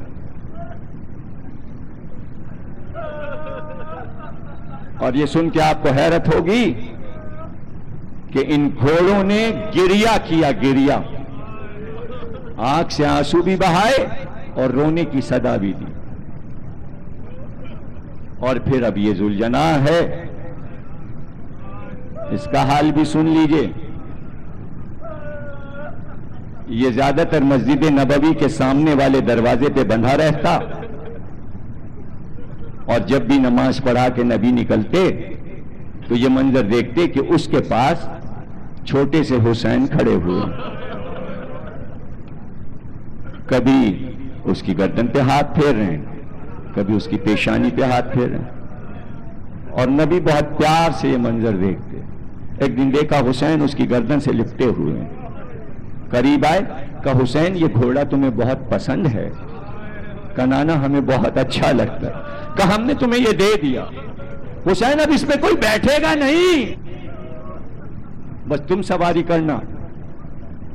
کہتے ہیں اسے لیے لیے حسین اتنا عادی ہو گیا تھا کہ جب صبح ہوتی تو حسین کے دروازے پہ آ کے آواز دیا کرتا تھا، جیسے ہی ذوالجناح آواز دیتا حسین باہر آ جاتا اور مڑ کے کہتے ہیں اماں میرا گھوڑا آ گیا، کچھ کھانے کو دے دیجیے۔ تو جناب فاطمہ اٹھتی اور اپنی چادر میں اناج رکھ کر دروازے پہ آتی، کہتی ہیں حسین کے گھوڑے زہرا کے ہاتھ سے یہ کھا لے۔ میرے پاس شب چیلوم میں اب مصائب نہیں ہیں، میں تفصیل سے مصائب کل شام کو آلیبا میں پڑھوں۔ قیدیوں کا قید خانے سے آزاد ہونا تفصیل کل 5 بجے، آج تھوڑا سا پڑھوں گا، تقریر ختم ہو گئی اور ابھی ذوالجناح برآمد ہوگا۔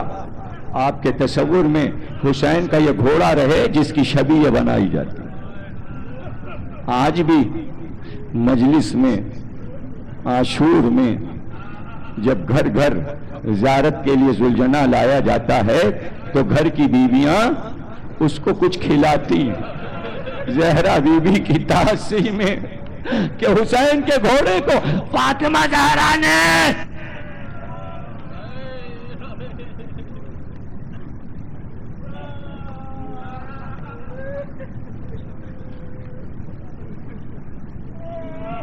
یہ گھوڑا حسین تمہارا۔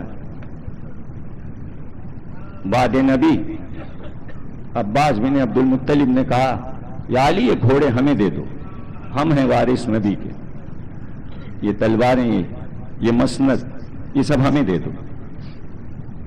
علی نے کہا لے جائیے، اگر آپ لے جا سکتے ہیں تو لے جائیے.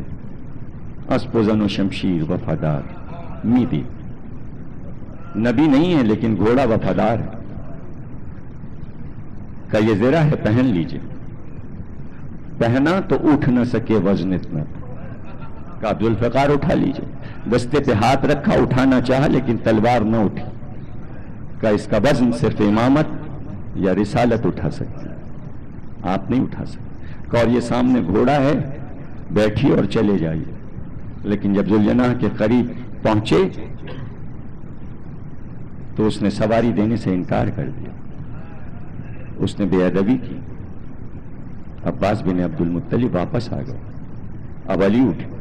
وہی زرہ پہنی نبی کی, وہی قبا, وہی ابا, وہی امامہ, وہی خود, وہی تلوار. کا دیکھیے چچا, 7.5 برس کے حسن اور حسین. کہ حسن اب تم یہ لباس پہنو. کہاں علی جیسے جوان کے جسم پہ اور کہاں بچے کے جسم. بالکل نبی کا لباس حسن کے جسم پر. ایسا لگتا تھا نبی آ گئے. حسن نے تلوار اٹھائی, ذوالفقار کو لہرایا. اب کہا حسین تم یہ لباس پہنو, یہ زیرہ پہنو, یہ خوش سر پہ رکھو, کمر میں ذوالفقار لگاؤ اور گھوڑے پہ بیٹھ جاؤ. 6.5 برس کا بچہ نبی کا لباس پہن کر, کمر میں ذوالفقار لگا. کہتے ہیں جب علی ذوالجناح کے پاس آئے تھے تو رکاب میں پیر ڈال کر سوار. حسن بھی رکاب میں پیر ڈال کر سوار. لیکن جیسے جیسے حسین ذوالجناح سے قریب ہونے لگے, مورخ نے لکھا کہ ویسے ویسے گردن کو ڈالتا گیا, گردن کو جھکاتا گیا. جب حسین بالکل قریب آ گئے تو گھٹنے ٹیک کر زمین پہ بیٹھ گئے. حسین سوار ہوئے. بھائی یہ بچپن کی سواری ہے, یہ بچپن کی سوار ہوئے. کہتے ہیں جب حسین بیٹھ گئے اور لجام کو سنبھال لیا, رکاب میں پیر ڈال دیے. حالانکہ گھوڑے کی عادت ہوتی ہے کہ سوار کو لے کر تیز اٹھتا ہے, لیکن جب حسین بیٹھ گئے تو آہستہ آہستہ اٹھا, آہستہ آہستہ اٹھا. اور جب چلا تو گھوڑے کی ایک عادت ہوتی کہ ایک سم کو اٹھائے رہتا ہے, 3 سموں سے چلتا ہے. یہ اصل گھوڑے کی پہچان ہے. جب چلا تو ایک پیر کو ڈال کر 3 سموں سے آہستہ آہستہ چلا. اور جب کعبے میں آیا تو بہت آہستہ, کہ جیسے سوار کو سنبھالے ہوئے. اسے ڈر یہ ہے سوار گر نہ جائے. یہ سب جملے مسائب کی ہیں, مجھے نہ دیکھیے. کہانی سن چکے آپ, ہو چکی کہانی. اب اس لیے نہ سنیے کہ معلومات میں اضافہ ہو رہا, اب اس لیے سنیے کہ رونا ہے. سب معلومات ہے, سب علم ہے, صحیح ہے, آپ محفوظ کر رہے ہیں, محفوظ کیجئے. لیکن چیلم کی رات, ہم ایک منزل تک پہنچنا ہے. جب ارادہ کیا حسین نے کہ اب گھوڑے سے اتریں, تو مسجد نبوی کے چبوترے کے پاس آیا اور چبوترے کے قریب آ کر آہستہ سے جھکا, تاکہ پشت فرس سے حسین جب اترے تو زمین پہ قدم نہ رکھنا پڑے, بلکہ مسجد نبوی کے چبوترے پہ اتر جائیں, تاکہ حسین کو زحمت نہ ہو. ایسا ہے یہ حسین کا ناصر, بچپن سے عادی تھا. یہ آہستہ آہستہ کیوں اٹھ رہا تھا, یہ آہستہ آہستہ کیوں چل رہا تھا, کیوں چل رہا تھا؟ اس لیے کہ حسین نے جھک کر کان میں کہا مجھے نشیب میں پہنچا.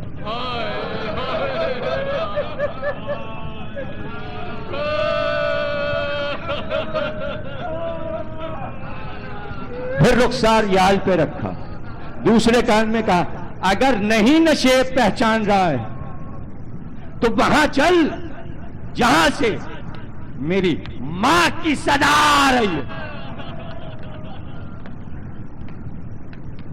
چونکہ نشیب تھا تو ذوالجناح کو حسین کا بچپن یاد آیا. آہستہ چلا. کیوں؟ اس لیے کہ بار بار کبھی گھوڑا ادھر جھکتا تھا کبھی ادھر جھکتا تھا، اس لیے کہ حسین ڈگمگا رہے تھے اور چاہتا یہ تھا میرا سوار گر نہ جائے.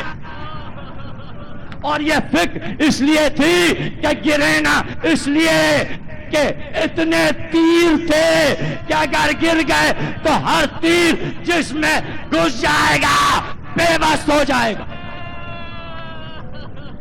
جہلم ہے جیسے عاشور ہے، جیسے عاشور ہے.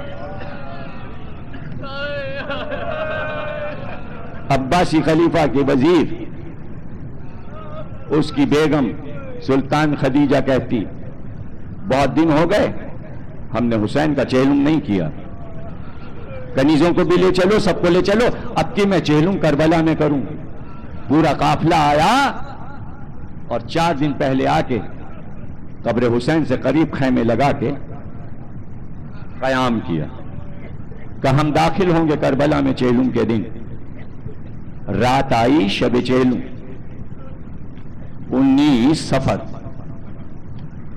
خدیجہ سو گئی لیکن جب اٹھی تو روتی اور چیختی ہوئی کہ کیا ہوا؟ لوگوں نے پوچھا کیا ہوا؟ کبھی اب میں سو رہی تھی، میں نے عجیب خواب دیکھا. کہ کیا دیکھا؟ کہ میں نے یہ دیکھا کہ ایک بار میدان کربلا میں قبر حسین، اس وقت روضہ نہیں بنا تھا جب کا یہ واقعہ، صرف قبر تھی میدان میں. میں نے دیکھا کہ ایک بار آسمان سے کچھ سواریاں اتری. میں آگے بڑھی، میں نے دیکھا کئی ہزار حوریں آ رہی ہیں، سب کے بال کھلے ہیں، سیاہ لباس پہنے اور روتی ہوئی آ رہی. اور آگے آگے ایک بی بی ہے جس کو 2 حوروں نے بازو پکڑ کے سنبھالا ہوا، وہ روتی ہوئی قبر حسین سے قریب ہو رہی. میں بھی دیکھنے کو چلی لیکن جب قریب آئی تو میں نے دیکھا اس بی بی کے ایک ہاتھ میں ایک علم ہے، جس کو حوریں سنبھالیں اس بی بی کے ہاتھ میں ایک علم ہے. زیارت کربلا پہ ایک کتاب ہے کامل الزیارات، عالم کی لکھی ہوئی، اس میں زیارات کے طریقے لکھے ہیں کہ روزے پہ پہنچو تو کیسے زیارتیں پڑھو. اس کا آخری چیپٹر جو ہے 1000 صفحے کی کتاب ہے، اس کے آخری صفحے جو ہیں اس پر یہ زیارت چہلم کی لکھی ہے اور وہاں سے پڑھ رہا ہوں. یعنی چہلم میں زیارت پڑھنے کا طریقہ اور اس کے بعد یہ واقعہ عالم نے لکھا ہے کامل الزیارات. جب قبر حسین قریب آ گئی تو اس علم کو پکڑ کے وہ بی بی قبر حسین پر آئی اور جو حور بازو پکڑے تھی اسے مخاطب کر کے کہا طیبہ جلدی جا، جنت میں جا کر بابا سے کہہ دے فاطمہ اپنے بیٹے کی قبر پہ آ گئی، بابا کل میرے بچے کا چہلم ہے. اب اس سے زیادہ کچھ پڑھوں؟ میں تو زیارت کرا رہا ہوں، اربعین کی زیارت کا ثواب ہے. یہاں بیٹھے بیٹھے قبر حسین کی زیارت چہلم پڑھو. کل کربلا میں بڑا مجمع ہوگا،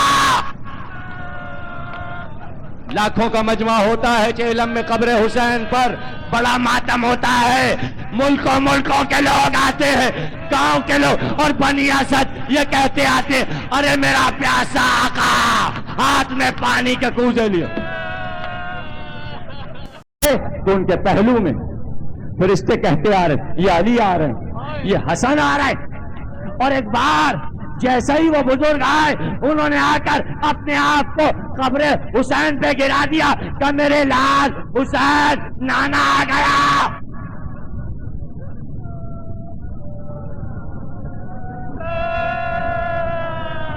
بھائی یہ خواب نہیں ہے. خدیجہ کہتی ہے کہ میں خواب دیکھا، مجھے ابھی لے چلو قبر حسین پر. سب نکلے کہ ابھی اسی وقت چلو. اب جو آئے کربلا میں یہی منظر دیکھا کہ مجمع تھا اور ایک بی بی پکار رہی تھی کل میرے حسین کا چہلم ہے. ارے یہ اتنا ماتم چہلم پر کیوں ہے؟ اس لیے ماتم ہے کہ حسین کی بہن آنے والی ہے۔ جاؤ سید سجاد، ہم نے آزاد کیا قید سے۔ مدینے جاؤ گے؟ کہ میں کچھ کہہ نہیں سکتا۔ ٹھہر جا یزید، پھوپھی اماں سے پوچھ لو۔ پھوپھی اماں ہم آزاد ہو گئے، وطن چلیں گی؟ کہ نہیں بیٹا، ابھی وطن جا کے زینب کیا کرے گی؟ ابھی تو بھائی کا ماتم نہیں کیا، ابھی تو سفیاجا نہیں بچھائی۔ دیکھو بھی اماں، جاؤ یزید سے کہہ دو مکان خالی کرے جہاں ہم حسین کا ماتم کریں۔ مجلس کی بنیاد رکھ، قید سے نکلی تو اس مکان میں آئیں، اسیر سب ساتھ تھے۔ رو گے نا اس پر رونا چاہیے۔ اب بازوؤں میں رسی نہیں تھی، نشان رہ گئے تھے۔ اب گلے میں توق نہیں تھا، لیکن گوشت گل گیا تھا، ہڈیاں نظر آ رہی۔ اب ہتکڑیاں نہیں تھیں، لیکن کلائیاں زخمی تھیں۔ اب بیڑیاں نہیں تھیں، مگر پاؤں زخمی تھے۔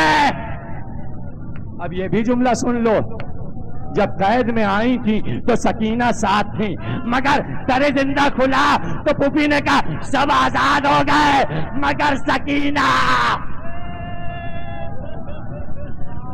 ہائے سکینہ، رباب سے پوچھو کہ ماں قید سے نکلی مگر بیٹی اب تک زندہ میں۔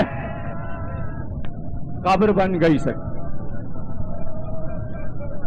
شاید ماں نے پکارا ہو، سکینہ ہم سب کربلا جائیں گے، بابا کے پاس چلو گی سکینہ؟ خالی مکان میں اہل حرم کا بیٹا، اسے کہو کہ جہاں قید سے آزاد کر دیا، کربلا میں ہمارا جو سامان اور اسباب لوٹا تھا واپس بھجوا دے۔ ہمارے اسیروں کو بس اتنا کر کہ ہمارے وارثوں کا سر بھی بھجوا دے۔ وارثوں کا سر بھی۔ سامان آیا، سامان کو کھولا،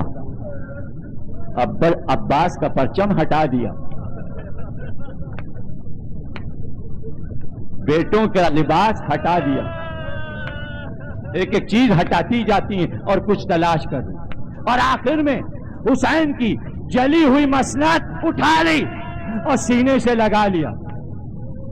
سینے سے لگائے زینب آگے بڑھی اور ایک بلندی پر آئیں، گویا شہنشین بنائی، اور وہاں حسین کی مسند کو بچھا دیا۔ جب مسند بچھ گئی تو ہاتھ باندھ کر آئیں کہ سید سجاد بیٹا اس مسند پہ بیٹھ جاؤ، آؤ یہ تمہارے باپ کی مسند ہے، بیٹھ جاؤ، اب تم امام وقت ہو، آؤ مسند امامت پہ بیٹھو۔ بیٹا پھوپھی کے حکم پہ آیا، مسند پہ بیٹھا اور بے اختیار رو کر کہا پھوپھی اماں مسند پہ کیوں بٹھایا؟ اے پھوپھی اماں مجھے مسند پہ کیوں بٹھایا؟ ایک بات پھوپھی کھڑی ہوئی، ہاتھ باندھے، کہا بیٹا زمانے کا یہ دستور ہے کہ جب کسی کا باپ مر جاتا ہے تو عزیز اور رشتہ دار اس کی یتیمی کا پرسہ دیتے ہیں۔ بیٹا عصر عاشور کو تیرا باپ مارا گیا، زینب تجھے یتیمی کا پرسہ نہ دے سکی، اے بیٹا ہاتھ بندھے تھے، اب ہاتھ کھلے، پرسہ قبول کرو، تیرا باپ مارا گیا۔ حسین یتیمی کا پرسہ، پھوپھی یہ نہیں کہہ رہی ہے بھائی کا پرسہ، تیرے باپ کا پرسہ، سید سجاد تمہاری یتیمی کا پرسہ۔ بہن بھائی کے ساتھ جی ہے، بھائی کے لیے جی ہے۔ پھوپھی اماں سر آ گئے۔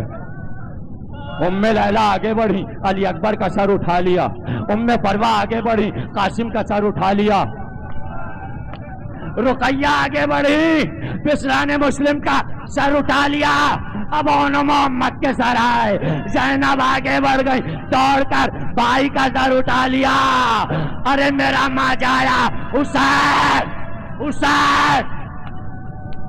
دو جملے، میرا بھائی حسین. کہتے ہیں ایسا ماتم ہوا 7 دن زینب نے ماتم کیا کہ دمشق یزید کا دارالحکومت اس ماتم سے ہل گیا، زلزلہ پڑ گیا. وہ ماتم زینب نے کیا کہ شام کی عورتوں نے زینب کے ساتھ مل کر اتنی سینہ زنی کی کہ دمشق گونجنے لگا ماتم کی آوازوں سے. زینب نے بنیاد رکھ دی، ظالم کی دارالحکومت میں حسین کی مجلس کروا کے ماتم کروا کے بنیاد رکھ دی کہ ماتم شروع ہو گیا، اب قیامت تک ماتم ہوگا. سید سجاد اب چلو، لیکن مدینے نہیں، ہم پہلے کربلا جائیں گے، کربلا ہو کے مدینے جائیں گے. اے سید سجاد میں دیکھنا چاہتی ہوں بھائی کا لاشا تو نہیں پڑا، علی اکبر کا لاشا دھوپ میں تو نہیں ہے. جب تک مجھے اطمینان نہیں ہو جائے گا کیا قبریں بن گئیں، زینب وطن نہیں جائے گی. کہ چلیے پھوپھی اماں، تقریر کا آخری جملہ، سواری آئے گی، حسین یاد آئیں گے، ماتم آپ کریں گے، گریہ آپ ساری زندگی کریں گے. اللہ آپ کو سلامت رکھے، آپ کے بچوں کو سلامت رکھے، اللہ آپ کا تحفظ کرے. تصدق حسین، اس سے بڑے مصائب آج کی رات نہیں. پھوپھی اماں سواریاں تیار ہیں، چلیے. زینب باہر آئی مکان سے، دیکھا ناکے کھڑے تھے، اونٹ کھڑے تھے، وہی اونٹ جن پر بیٹھ کر کبھی زینب آئی تھی مدینے سے. اماریاں تھیں، لیکن جب کربلا سے 11 محرم کو بیٹھ کر آئی تھیں تو اماریوں پہ پردے نہیں تھے، صرف لکڑی کے کجاوے تھے. زینب بے پردہ اونٹ پہ بیٹھی تھی، حیوان رو رہے تھے، ہر ناکے کی آنکھ سے آنسو بہ رہے تھے. زینب بھی رو رہی تھی، ناکے بھی رو رہے تھے. وہی ناکے تھے جنہیں عباس نے تیار کیا تھا 28 رجب کو، وہی ناکے آج بھی کھڑے تھے. لیکن ہر ہماری پہ ضربت، دیبا اور مخمل کے پردے پڑے تھے، رنگین پردے. زینب واپس آ گئیں کہ سید سجاد یہ رنگین پردے پڑے ہیں. ارے بہن بھائی کی سوگوار ہے. اس سواری میں زینب نہیں بیٹھے گی. یزید سے کہہ دو پردے بدل دے، اب پردے کالے ڈالے جائیں، سیاہ پردے ڈالے جائیں، تب زینب ہماری پہ بیٹھے گی. پردے بدل دیے گئے، کالے پردے پڑ گئے. 11 محرم کو بھی زینب نے ایک ایک بیوی کو سوار کیا تھا. آج بھی آواز دی، آؤ لیلا چلیں کربلا، آؤ رباب چلیں کربلا، آؤ ام کلثوم چلیں کربلا، آؤ زینب چلیں کربلا. آواز تو سب کو دی، سب بیویاں بیٹھ گئیں. فضہ تو بھی بیٹھ جا. کبھی بھی کیسے بیٹھوں، اس لیے کہ بی بی رباب ابھی کہاں بیٹھی. شہزادیاں بیٹھ جائیں تو میں بیٹھوں. بھئی یہ سننا تھا. جناب زینب نے کہا کہاں ہیں بھابی؟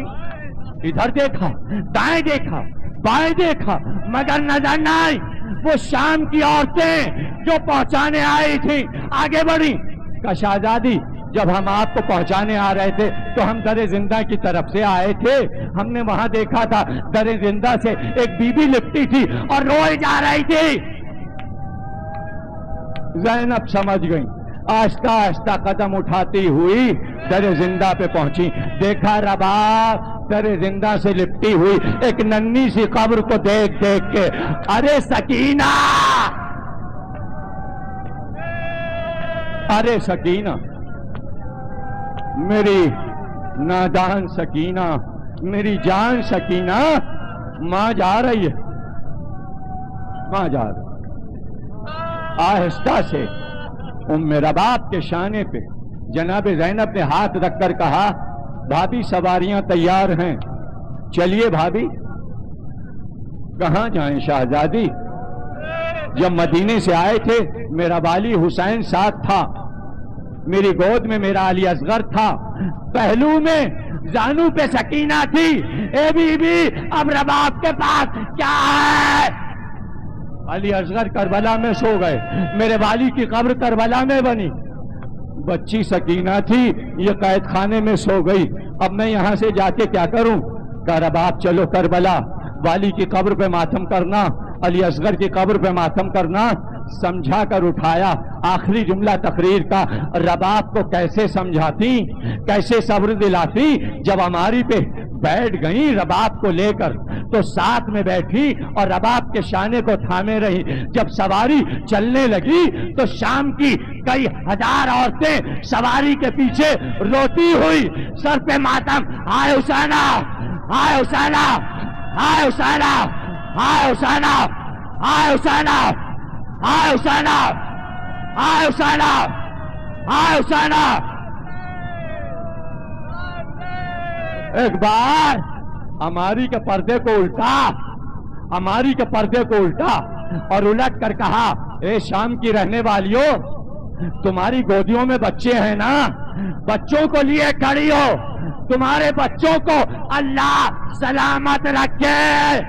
ایک بچی ہم بھی رکھتے تھے۔ ہائے رباب کو کیسے سمجھائیں۔ تقریر کا آخری جملہ ایک بار کا، شام کی رہنے والیوں، جب زندگی کے کاروبار سے فرصت پانا تو اتنا یاد رکھنا، جب شام ہو جائے تو یہ خیال رکھنا اندھیرے گھر میں ایک بچی اکیلی ہے، ایک چراغ شام کو آ کے جلانا۔ ارے قافلہ چلا گیا، شام میں سکینہ اکیلی رہ گئی۔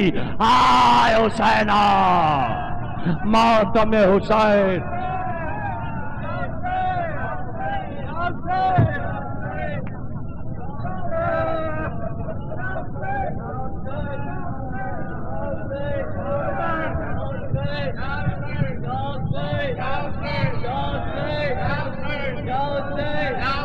زندان سے چھٹ کر جو وطن جائیو زینب،